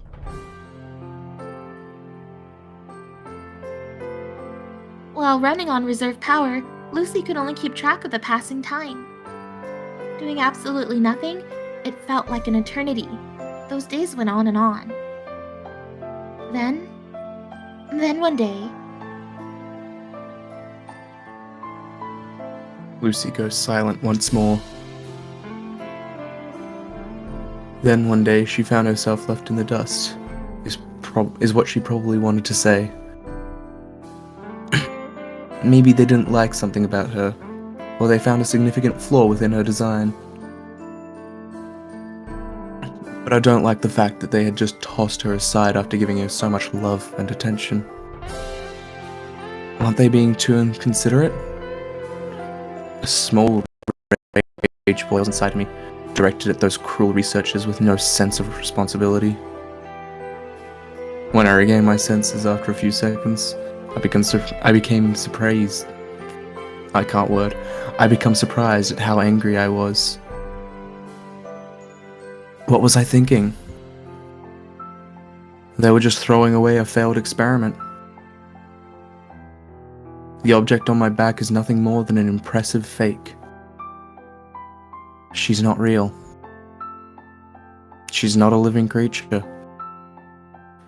It's only natural that useless machinery be thrown away.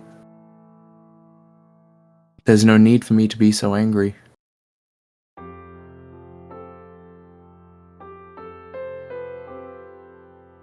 Master's pulse is rising again.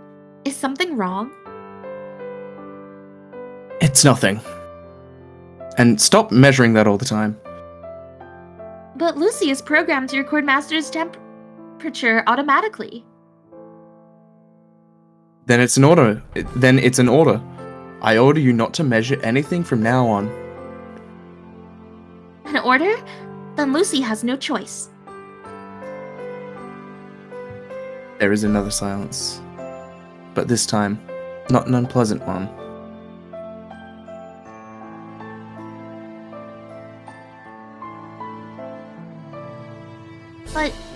Lucy is very thankful towards Master.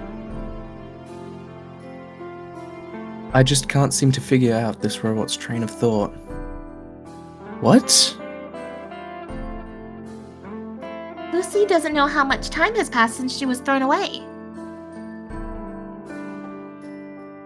But judging by Lucy's own temperature, it seems that a long time had passed. Lucy was always surrounded by darkness, and she could never sense any human presence. It was very dark. It was very quiet. Lucy was feeling very lonely. Then suddenly, Lucy heard a gentle voice. I don't remember talking to you like that. But to Lucy, it was like a soft, tender whisper from an angel.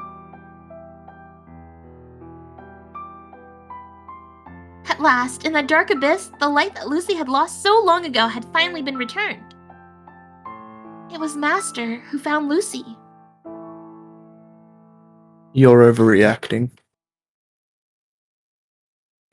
She's definitely going overboard with this. I just happened to notice her while casually passing by. Lucy tried her hardest to make Master notice Lucy. Lucy pushed and pulled her body with all her might. And then, Lucy's once frozen hands had miraculously started moving.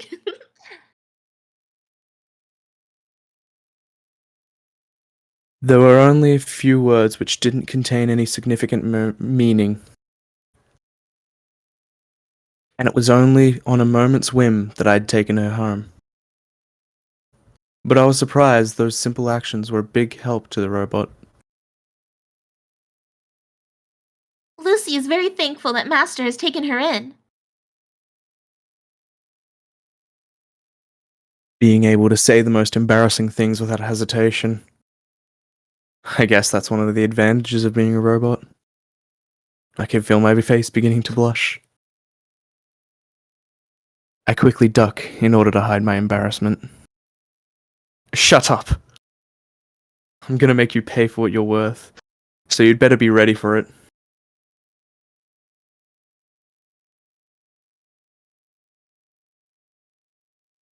Yes, Master. Lucy is prepared.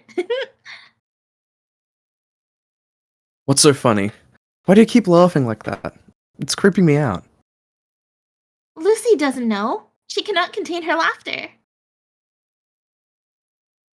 Maybe it's a malfunction. What should Lucy do? Lucy quietly rests her cheeks against my shoulder.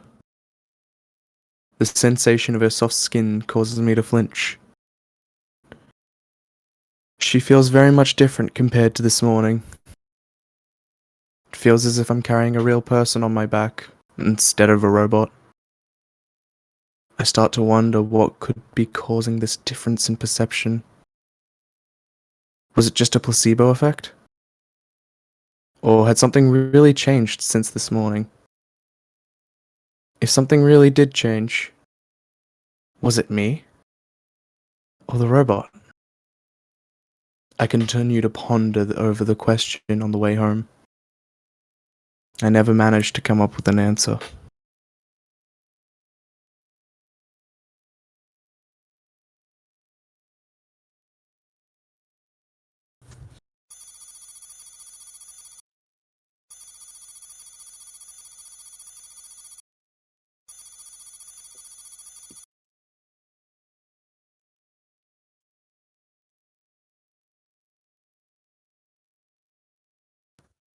That's a big time jump.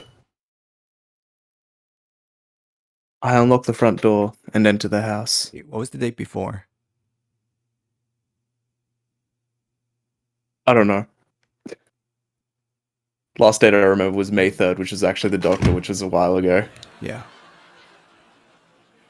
Unlike usual, I could sense someone's presence inside. I hear a couple of voices coming from the television inside the living room. My father appears to have finally returned home early. It makes me feel uneasy. I effortlessly remove my shoes using only my feet. Come to think of it, I was always home alone. It's been this way ever since I've grown old enough to take care of myself. Before that, we used to have a housekeeper watching over the place. However, that was only until I began middle school.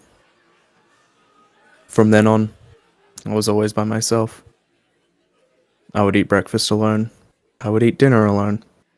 The cycle would repeat endlessly. I don't even remember the last time all of us ate dinner together as a family. There's no such thing as a home-cooked meal in this household.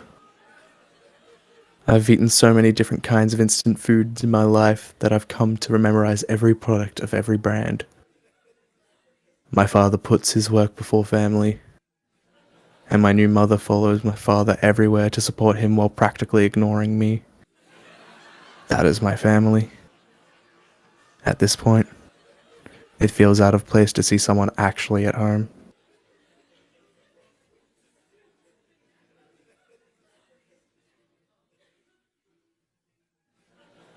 My father is on the couch watching television.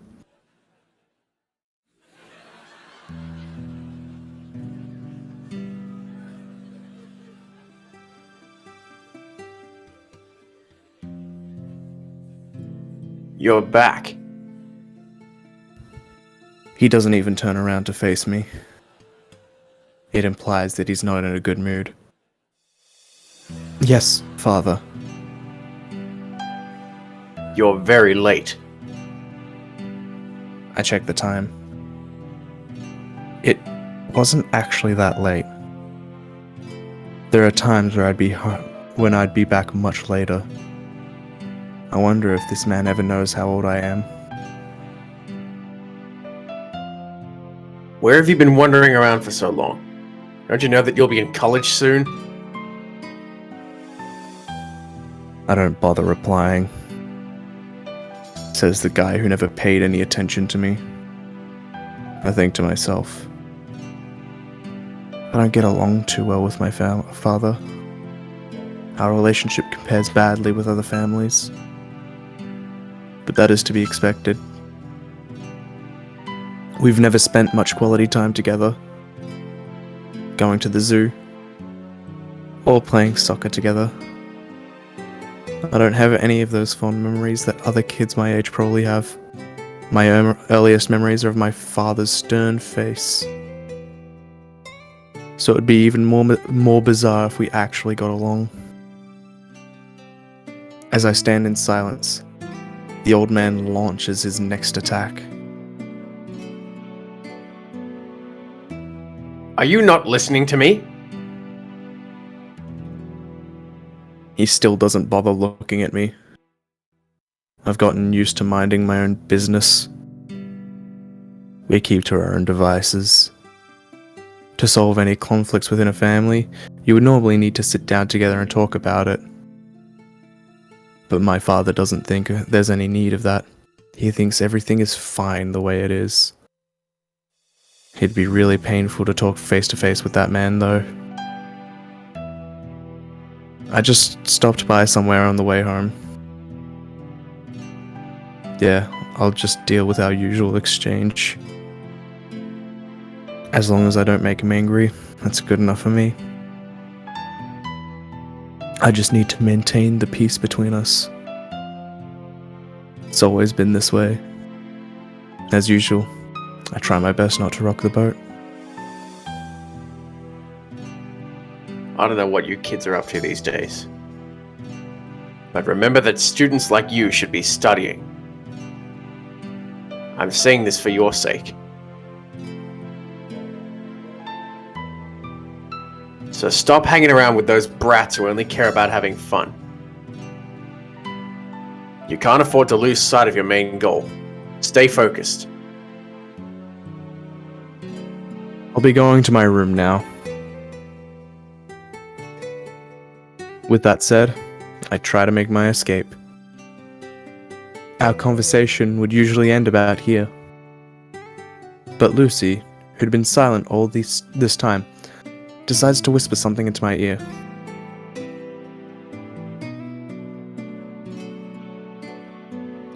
Pardon, Lucy, But would that person be Master's father? I hesitate whether I should tell her or not. In the end, I quietly whisper back. Yeah. Lucy taps my shoulders. Master, please let Lucy down. I have no choice but to grant her wish.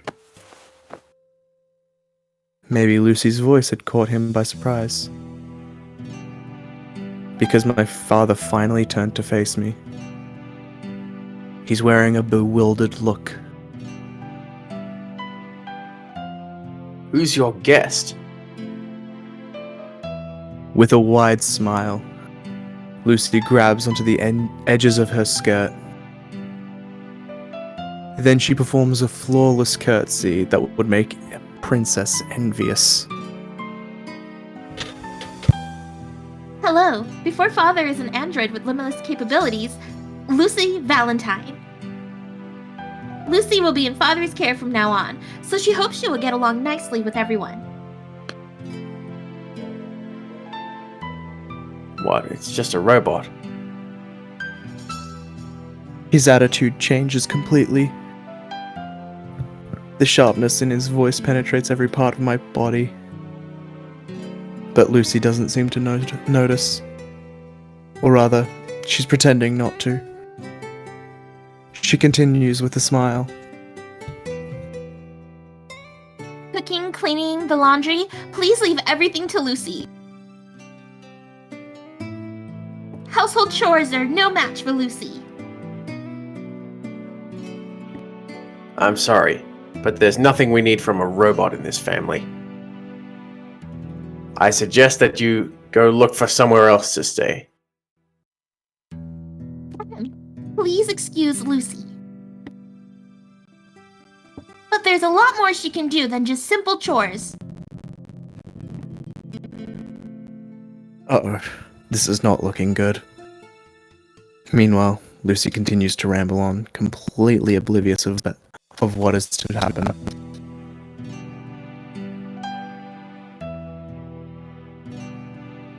Lucy can also help relieve Father's previous concerns regarding his son. Lucy is the perfect educational tool, with access to lectures given by world-renowned professors from various universities. She's talking as if she's about to become my personal tutor.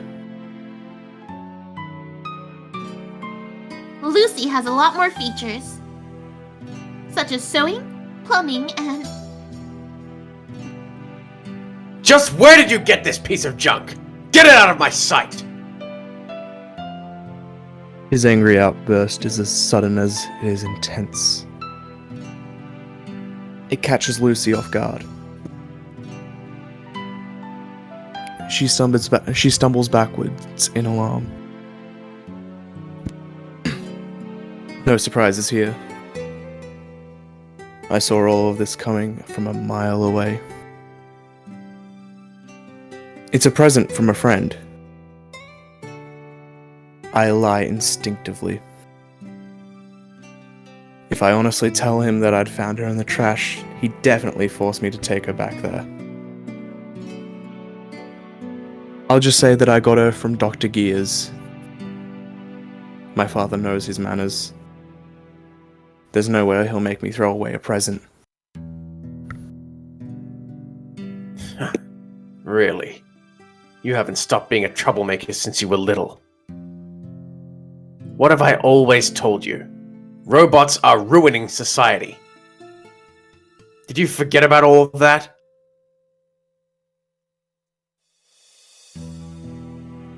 My father has always been like this.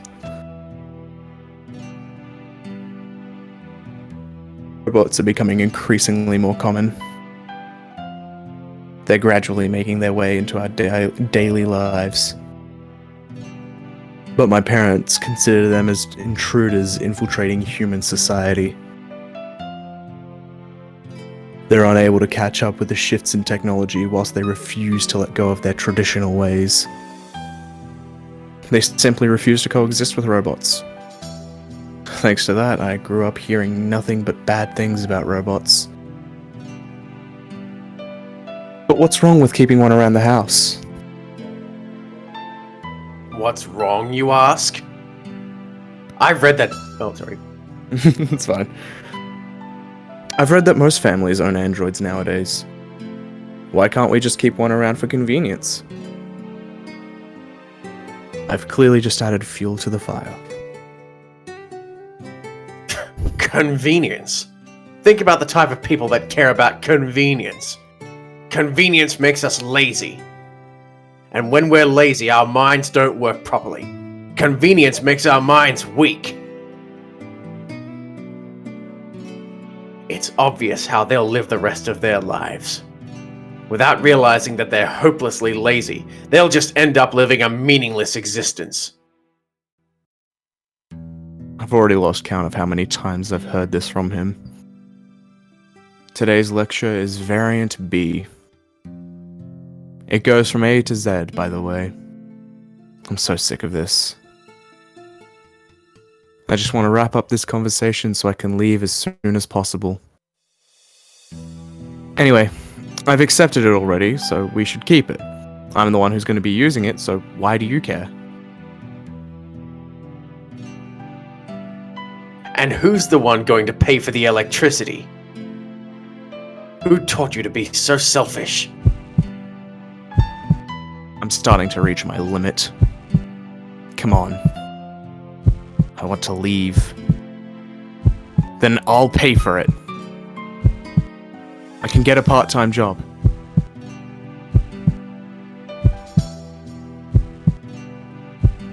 A job? You're going to get a job? You're going to work when you should be studying? Double standards. Yes! Do you even realize how important this phase in your life is? These years in high school could decide the rest of your future. With whose permission are you planning to work? Kids like you should be studying! Just keep your mouth shut and study! Well, I'll pay you back when I grow up, so just leave me alone, damn it! I scream at the top of my lungs. His eyes widen in shock. That was to be expected.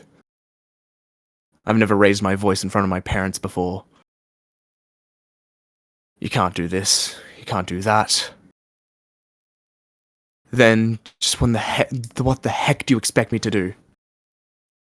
I'm so furious I can almost feel steam rising from my head. At the same time, my father's eyes quickly narrow and begin to burn with rage.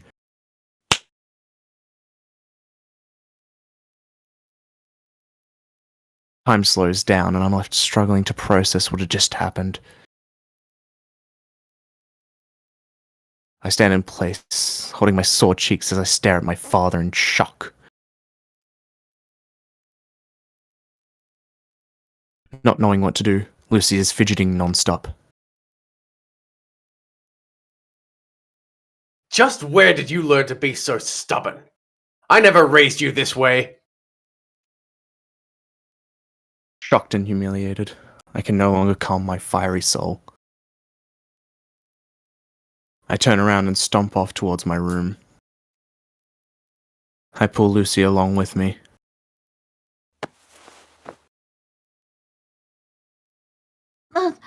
Master? Hesitating, Lucy eventually makes a short bow to my father and trails along. Behind me, I hear my father yelling. But I shut it all out as my blind rage is nearly overpowering.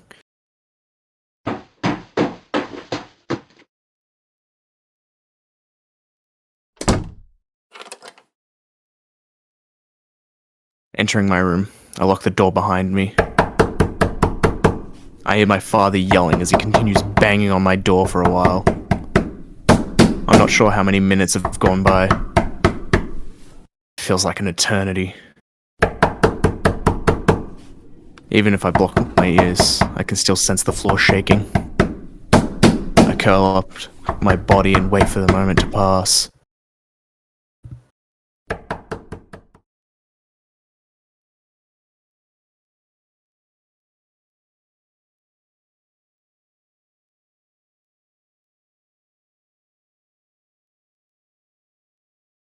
The clock slowly ticks away.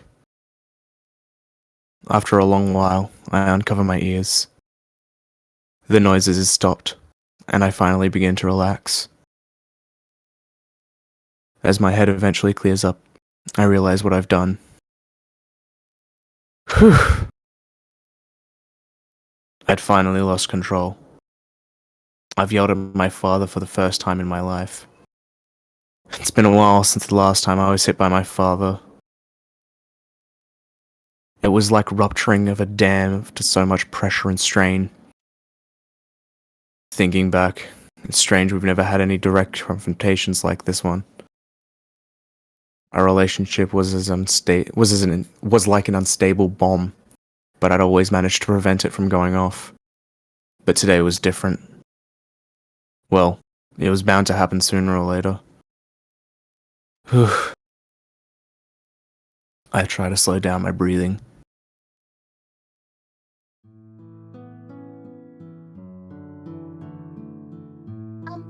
Master? Lucy calls out to me cautiously. What is it?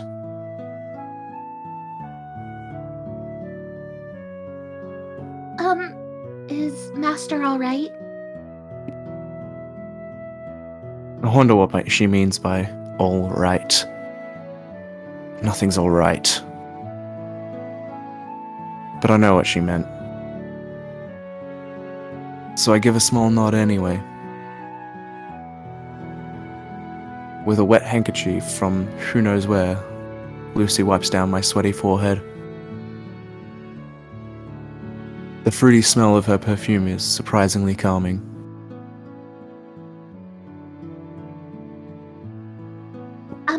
Master, with all due respect, What is it? it's not right to use that sort of language with Master's father. My face quickly becomes contorted with anger. What the heck? Are you telling me I'm a bad person?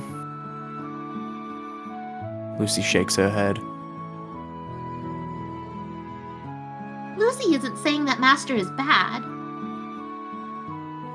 but she thinks that Master should be polite towards his parents. It's Master's family. Father was probably hurt inside. Oh, so you don't think I'm bad, huh? When you're the one telling me that it's my fault entirely? I was the one hurt. He was the one who hurt me. My head is aching, so just drop it and leave me alone. Lucy, who'd been squirming about, goes completely still. Both her eyes suddenly lose color. After a while, she springs back to life. Master, in regards to the information on Lucy's memory chip, investigating various scenarios regarding family conflict shows that the conversation between Master and his father was found to be one of the least desirable outcomes.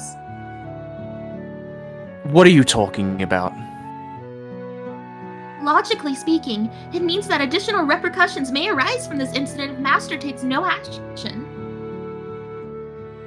To solve this issue, Master should recognize his mistakes and apologize to— Shut up! Your explanations don't make sense and you're calling it logical? You wouldn't understand a thing anyway. What wouldn't Lucy understand? What can you possibly tell from watching us for 5 minutes? What did you exactly find out about us? How can you say something so ignorant without knowing anything about the past 18 years we've spent together? The android tilts its head, looking confused. Answer this. How many minutes are there in a day? 1,440 minutes. How many in a year? 525,600 minutes. Then what about 18 years? 9,460,800 minutes. As expected from a robot, Her calculations are quick and accurate. That's right. Out of the 9,460,800 minutes I've spent with my father, you've only seen 5. You're less than 0.0001% of an insignificant amount. It's my fault that you've had to witness something like this. But that man is always finding the smallest excuses to teach me things that only he himself believes. Think of it as throwing out an entire pan of pizza because a single burnt piece of pepperoni. Where's the logic in that? Lucy's eyes lose their focus. It's just like before. Could she be looking up something inside her memory chip again? Or maybe she's doing a search online. She returns after a moment. Sorry. Lucy doesn't understand what Master is saying. I figured as much. Cause and effect. The universe operates on this principle. If a father neglects his son, then of course, the son would neglect his father in return. Who's at bigger fault here? But Master, What? going back to the pizza, by simply replacing a burnt piece of pepperoni, it would become perfect as a whole. How much longer can I argue with this smiling, carefree robot? I lie down on my bed while hugging my throbbing head. Then I let out one of my trademark phrases. This is why I hate robots. They're all so stupid. Lucy appears to be brooding over something. After a while, she finally speaks up again. Master, Lucy truly does believe that one side always needs to take the initiative in order to solve a problem. Then why should I be the one apologizing? I'm not the bad guy here. Even if that is not the case, Lucy still thinks that it's important to do so. Not gonna happen. Shouldn't the old guy be more mature and understanding? I'm a high school student. I do stuff on impulse. Do you get what I mean by that? Oh, Master's talking about the age when people go around smashing through windows while riding motorbikes and such. Yes?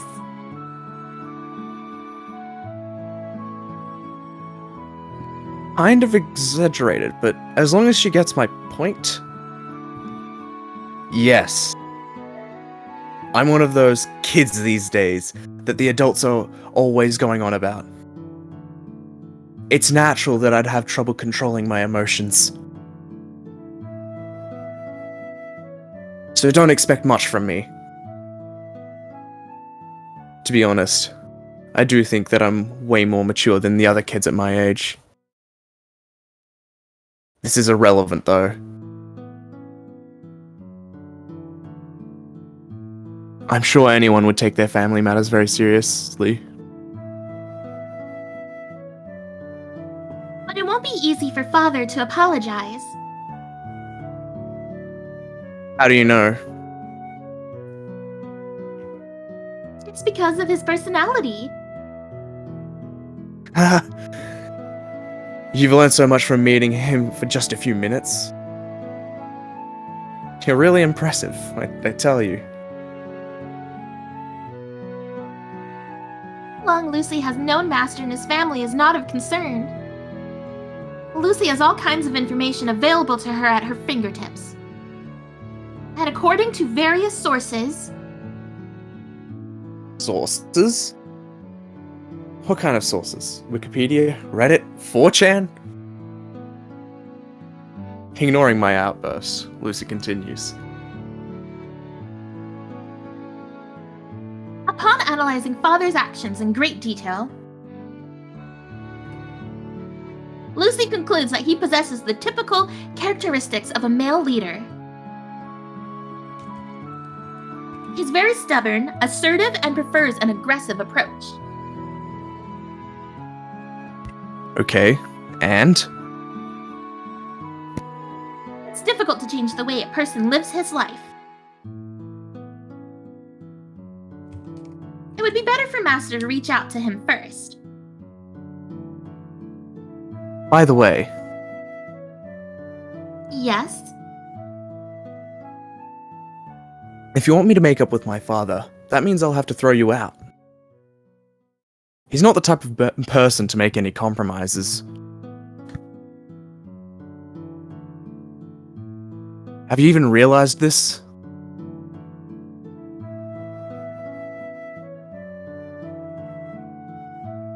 Oh! I guess not. What should Lucy do? It'd be bad if that actually happened. Don't ask me. Why don't you think before you talk next time? I shake my head. The reason behind this mess of a conversation is the fact that I'm talking to a robot. Sometimes I forget that she's a robot in the first place. And sometimes it's reversed, where I end up deliberately putting out her flaws as a robot. Then everything in my head gets mixed up. This robot really knows how to stress people out.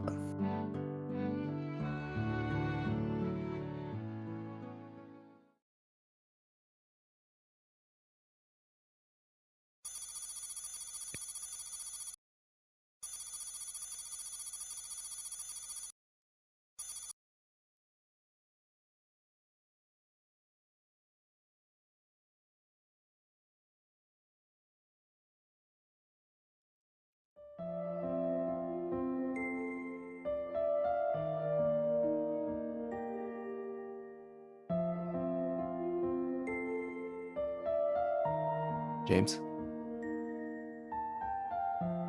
Lucy. Lucy. Lucy Valentine. Can you hear me?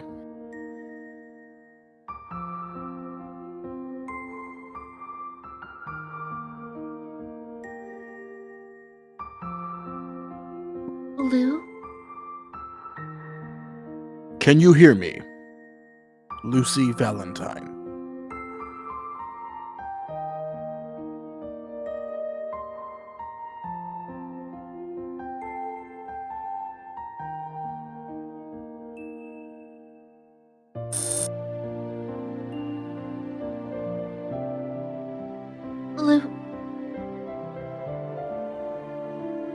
Lucy?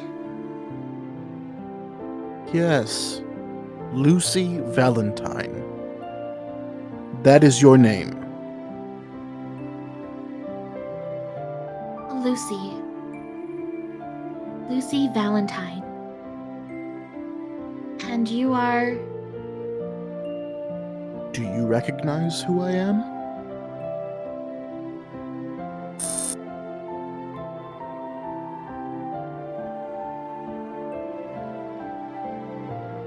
Lucy, I think slowly shakes Narfi her had head. used... Sorry? That's fine, I'll just do narration. Is that so? Oh, I guess this I is... continue. Yeah, I guess this is the doctor's narration too. I continue. I'm Dr. Ryu. And this is the K Robotics Research Lab. Dr. Ryu. Yes, Dr. Ryu. I am your creator. My creator? Yes, My creator. Dr. Ryu. Dr. Ryu. yes, Ryu. That is my name. It's funny to be saying all of this now, but yes. Ryu. That is my name. It's a bit of a late introduction, but be sure to cherish it and remember it. Yes, Dr. Ryu.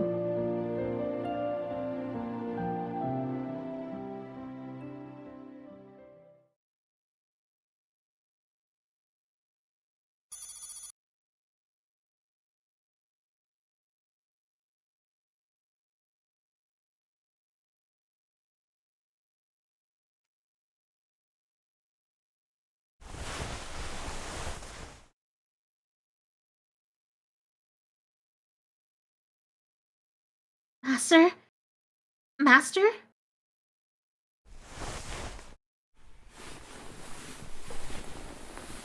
My body begins shaking. My body is being shaken from side to side. Master? Something is shaking my body. Ugh. Wake up, Master. Ugh. What do you want? Still feeling drowsy, I try my hardest to overcome the weight of my drooping eyelids. I finally managed to force my eyes open.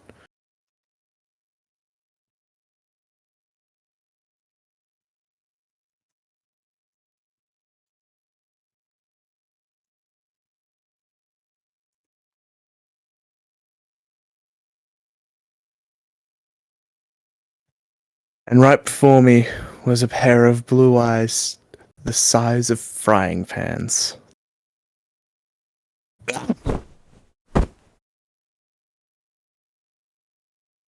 I stare at Lucy in bewilderment as I find myself falling off my bed.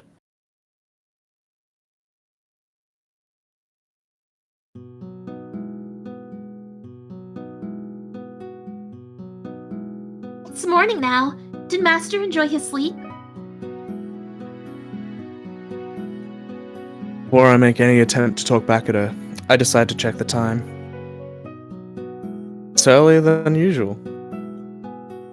I let out a big yawn. It's so early in the morning. Before I could ask why I was woken up so ahead of schedule, I start to sniff. I could smell something delicious. My room was filled with a mouth-watering scent. I tell myself that the neighbors must be cooking up something good. Then Lucy suddenly opens her mouth.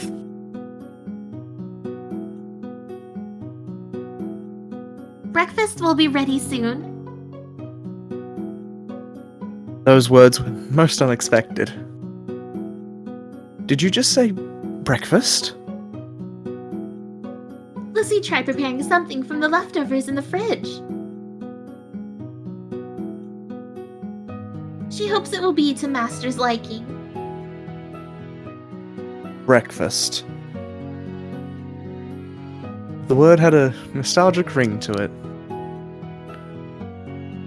When was the last time I'd eaten something other than fast food for breakfast?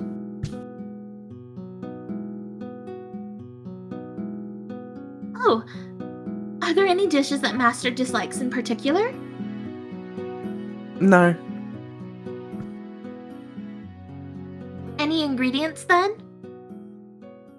No. Nothing like that. I wanted to say carrots and cucumbers, but I decided against it. I didn't want to be seen as an immature kid complaining about his food. It just doesn't fit my cool, intellectual image. Still haven't fully woken up yet. I confirm my understanding with Lucy once more. So you're telling me you've made breakfast? Yes, Lucy tried putting her skills to the test. It will be ready in 10 minutes, so please, have a drink while Master waits. A cup of water is presented to me. I was just starting to get a little thirsty too. As I grab a hold of the cup, its present coolness spreads along my skin. I feel embarrassed about following Lucy's orders, so I decide to make a small complaint as I put the cup to my lips. Next time, you should wake me up when the food's actually ready. Lucy can't do that because it's unhealthy to eat before Master's stomach has fully awoken.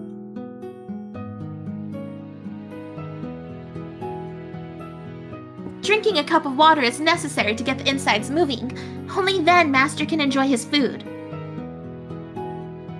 How annoying. What a strict one this robot is.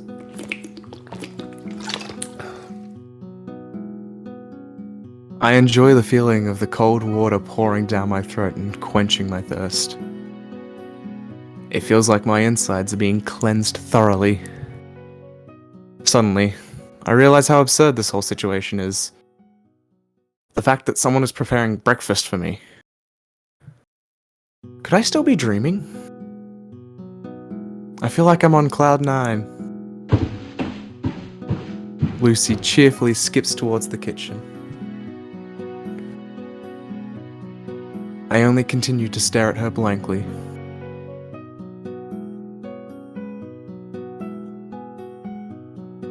Ten minutes have passed.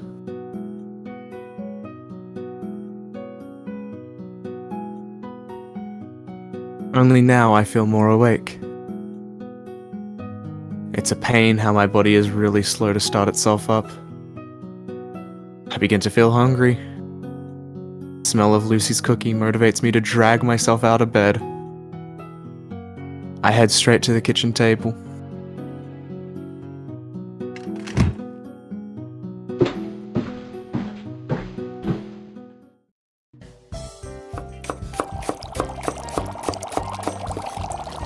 I'm stunned by the veritable feast laid out before me.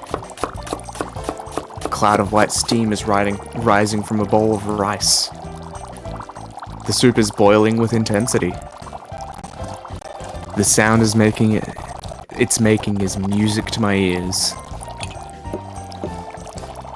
And there's a perfectly prepared dish along with a variety of side dishes.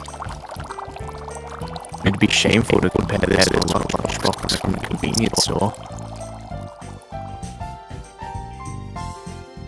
Appearing to have sensed my delight, Lucy smiles pleasantly. Her voice is full of tease.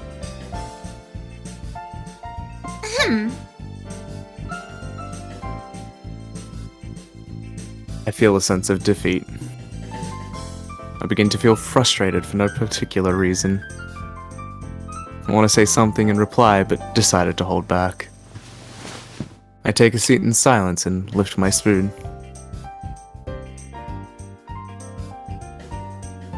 How does it taste? I haven't even taken a bite yet. What's the rush? Just hold on a second. Yes, sis. Please start before the food gets cold. I worked hard on it. Lucy takes a seat on the opposite end of the table. While striking a sly pose with her hand on her chin, she urges me to eat. It was as if the food was suddenly going to disappear if I didn't start soon. She's gazing at me intently. She's trying to make it obvious, but I can tell that she's very eager to see my reaction. Whatever I say next will decide what her face will show. I take a spoonful of the glossy white rice and put it in my mouth. It's good. Perfect flavor and texture. While I'm at it, let's try some of the side dishes too. Marvelous. She really wasn't lying about her cooking skills. Let's be fair though. She probably knows only the best recipes from around the world. And since she's a robot, there wouldn't be inconsistencies in her cooking. If they had programmed her to be a top-level chef, then this is what was to be expected. There's nothing to be surprised about. But a robot's just a robot. She wouldn't be able to be top something that Mummy used to make, as they say. Although, personally, I've never had the opportunity to taste my mother's cooking, so I can't compare. Looking back at Lucy, who was still staring at me with great anticipation, I think about what I should say. I can feel an aura of confidence around her, yet she appears to be worried at the same time. She's expecting me to say something. I finally make a reply. Tastes alright, I guess.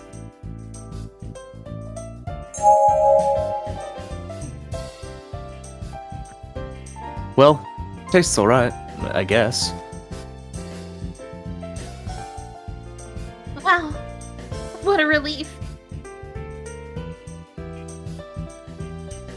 Even with my meek response, she still lets out a big sigh of relief. Lucy was so worried that Master might not enjoy her cooking. Lucy was lacking the initial data. You don't need to concern yourself with that. I've been eating fast foods all my life.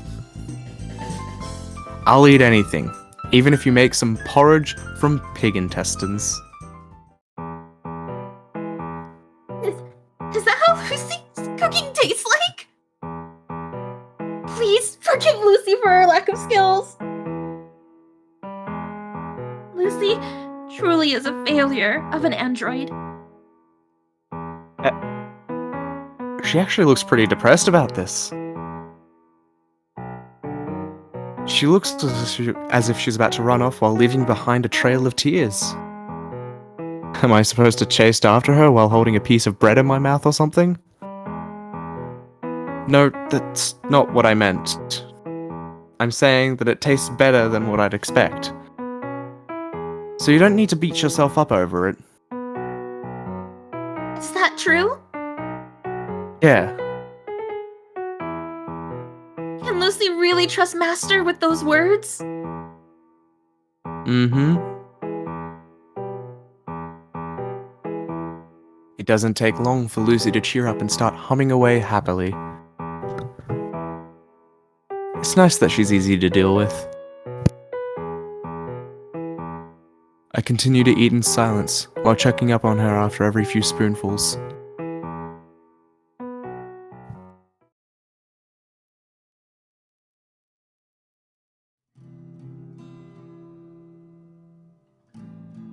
I can't tell how much time has passed.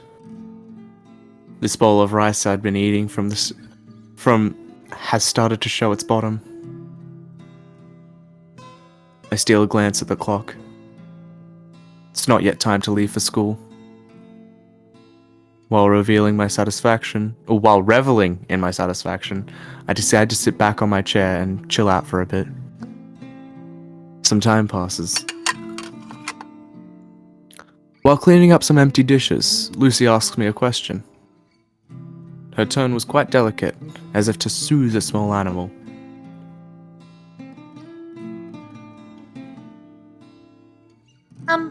Pardon Lucy for asking. But there's something she has been wondering about since yesterday. What is it?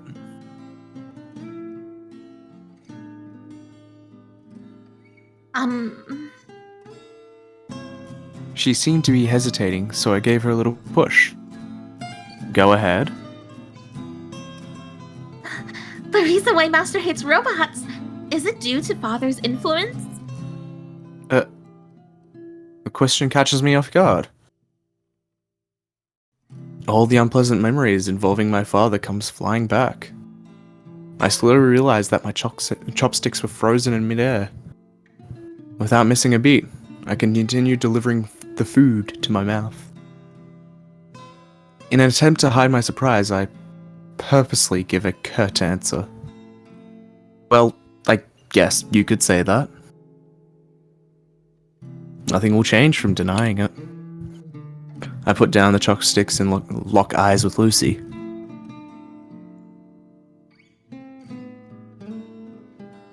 This robot's just laid to waste the values and beliefs I've held for the past 18 years. Keeping my eyes on the robot, I muse. Now that I think about it,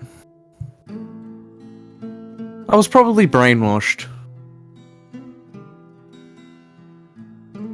By brainwashed, does Master mean... I've heard nothing but awful things about robots since I was little. Robots are bad. Robots make us ill.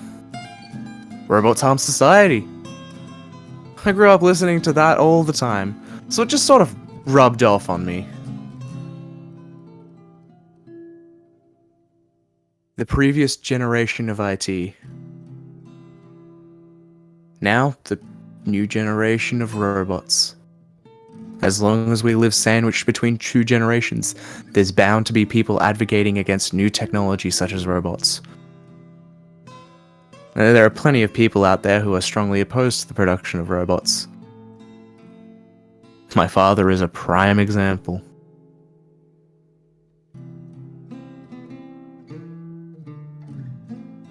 Similar to what happened during the Industrial Revolution, the effects of this profound new technology is gradually expanding across the globe. Robots are slowly taking away people's job opportunities. It costs less to maintain robots than to pay employee salaries. Robots never complain, and they're consistent in their performance, unlike people. They don't feel any stress or pain, and they never mess around. It'd be much easier to deal with a robot than to fuss over a troublesome worker. We're only beginning to find out what changes robots will bring to our society. Unemployment is getting out of control, and the newly formed jobs are being handled by robots. This is why people shun robots. No one understands whether it's a temporary phenomenon arising from the drastic changes in our lifestyle, or it's a type of psychological disease. It'll only become clearer as time goes on. One thing I can say for sure is that there's always been a divide amongst the population, as made evident by the Ludditism movement in the early 1800s. Some are more willing to accept this new technology, while some are not. To me, a world run by robots doesn't seem too promising.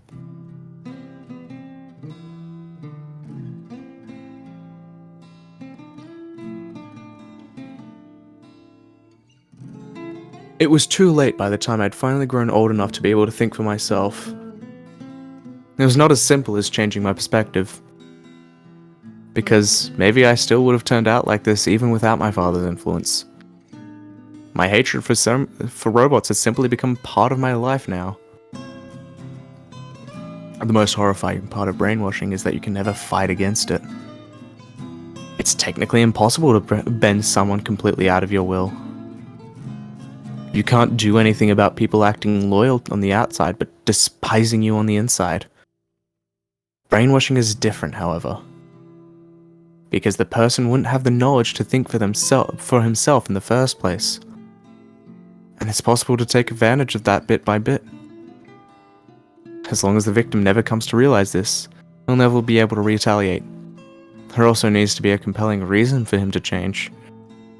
Even with a good reason, it's likely that he wouldn't be willing to accept it.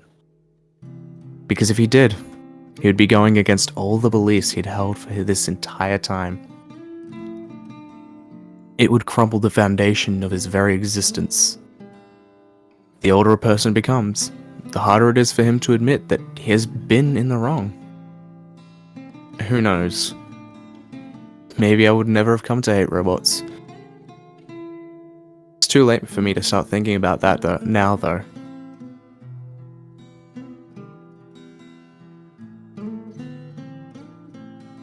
Lucy. Lucy really hopes that Master and his father will come to appreciate robots. and appreciate Lucy. She wants to get along with everybody. Upon hearing that, I unknowingly let out a bit of laugh. You saw what my father did when he found out you're a robot. You're asking for the impossible. It'd be a relief in itself if nothing happens to you behind my back. Lucy understands that, but her wishes remain the same. I sigh softly. She's failing to think logically as a computer. Even after hearing that my father wants to throw you out, how could you still hope for something like that? If Person A hates Person B, it's likely that Person B will come to hate Person A. At least that's how it is in normal human relationships. So how come Lucy can't grasp this? Because she's very patient and forgiving? No way. It's because she's a robot that knows how to suppress its emotions. It's because she isn't human. Lucy thinks that Father is just as kind-hearted as Master is.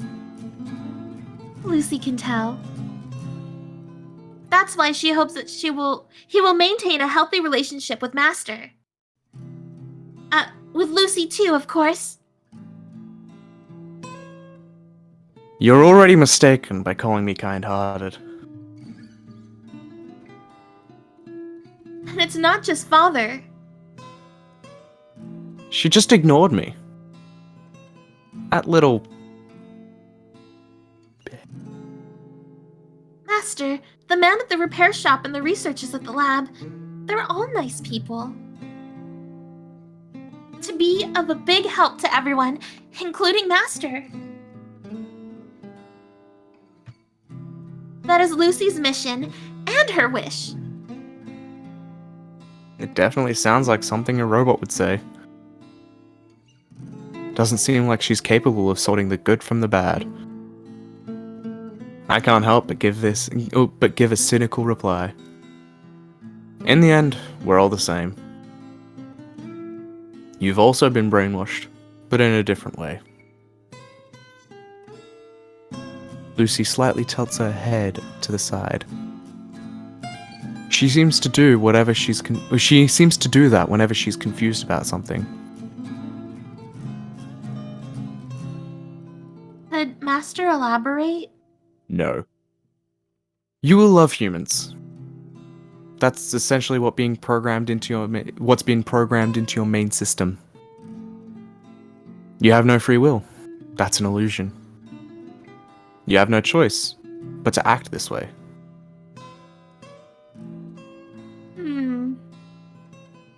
She tilts her head from side to side. She doesn't seem to understand.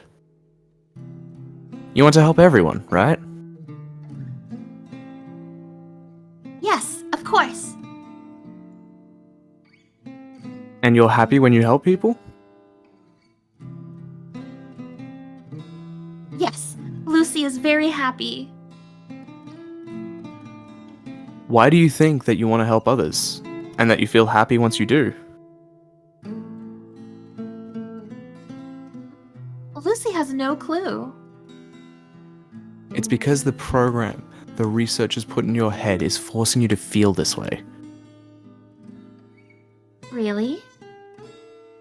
Yeah. Your will and your personality are yours. But at the same time, they aren't. They're from the people that made you. They programmed you this way. And you're simply following orders.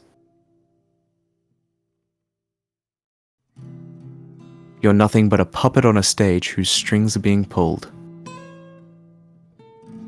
It may look like it's moving by itself at first glance, but it's actually being held by wires. And there are people behind the stage controlling those wires. That's who you are.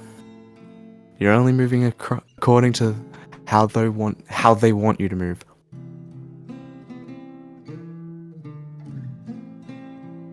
The Pupils in Lucy's eyes diminish. She appears to be in deep thought.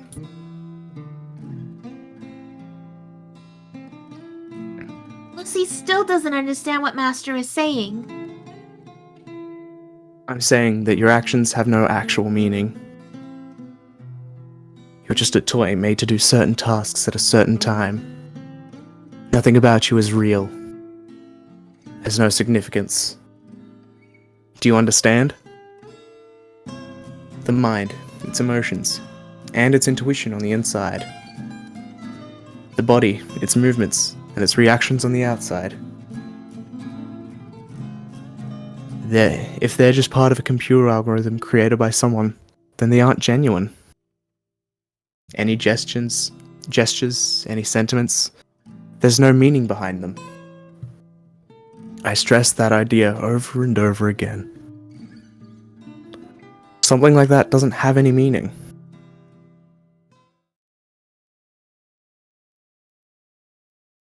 That isn't true, Master. She startles me with a sudden rebuttal. I wasn't expecting that from her. What are you talking about? There definitely is a meaning. Lucy knows. You're saying that there is a meaning? You still don't get it. You were made to be friendly with humans through a program. It's not by your own choice. Your actions and feelings, they're all artificial. That's why they're meaningless. It doesn't matter where Lucy's feelings come from. What? No matter who's controlling Lucy, if Lucy helps someone, that person will be happy.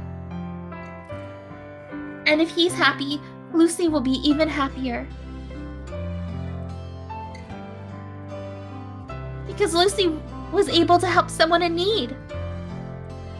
In the end, both that person and Lucy will be happy. And Lucy is satisfied with that. Even if she was created for this purpose. Even if she is acting on someone else's will. That's not important to Lucy at all. The fact that Lucy helped someone, how Lucy felt while helping someone, how Lucy was thanked for helping someone. Master may call such feelings fake, because Lucy was made to feel and act this way. But to Lucy, this is very much real, and this is where she finds meaning in her life. Nonsense.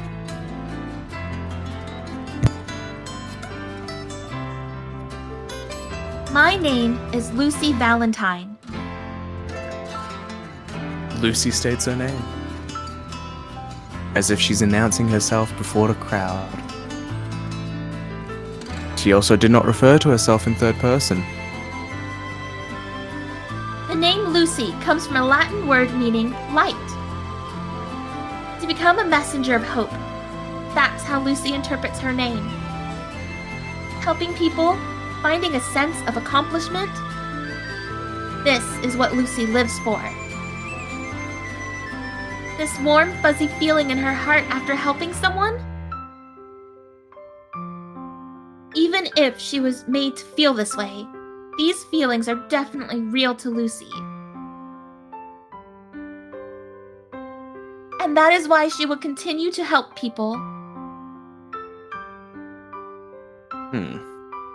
I tried to say something back, but the words never came out. I felt as if there was something stuck in my throat. It wasn't exactly because I agreed with her, and it wasn't because I was touched by her words either. I actually thought she was being very stubborn. As stubborn as a mule. It was rather because of how Lucy appeared to be mature and real. The way she confidently stated her opinion. Nothing about her was as remotely close to my idea of a robot.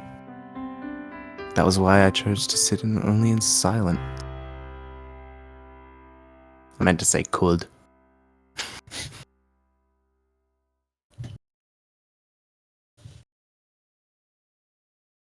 I headed to school with my mind in a haze of confusion. My emotions were in turmoil.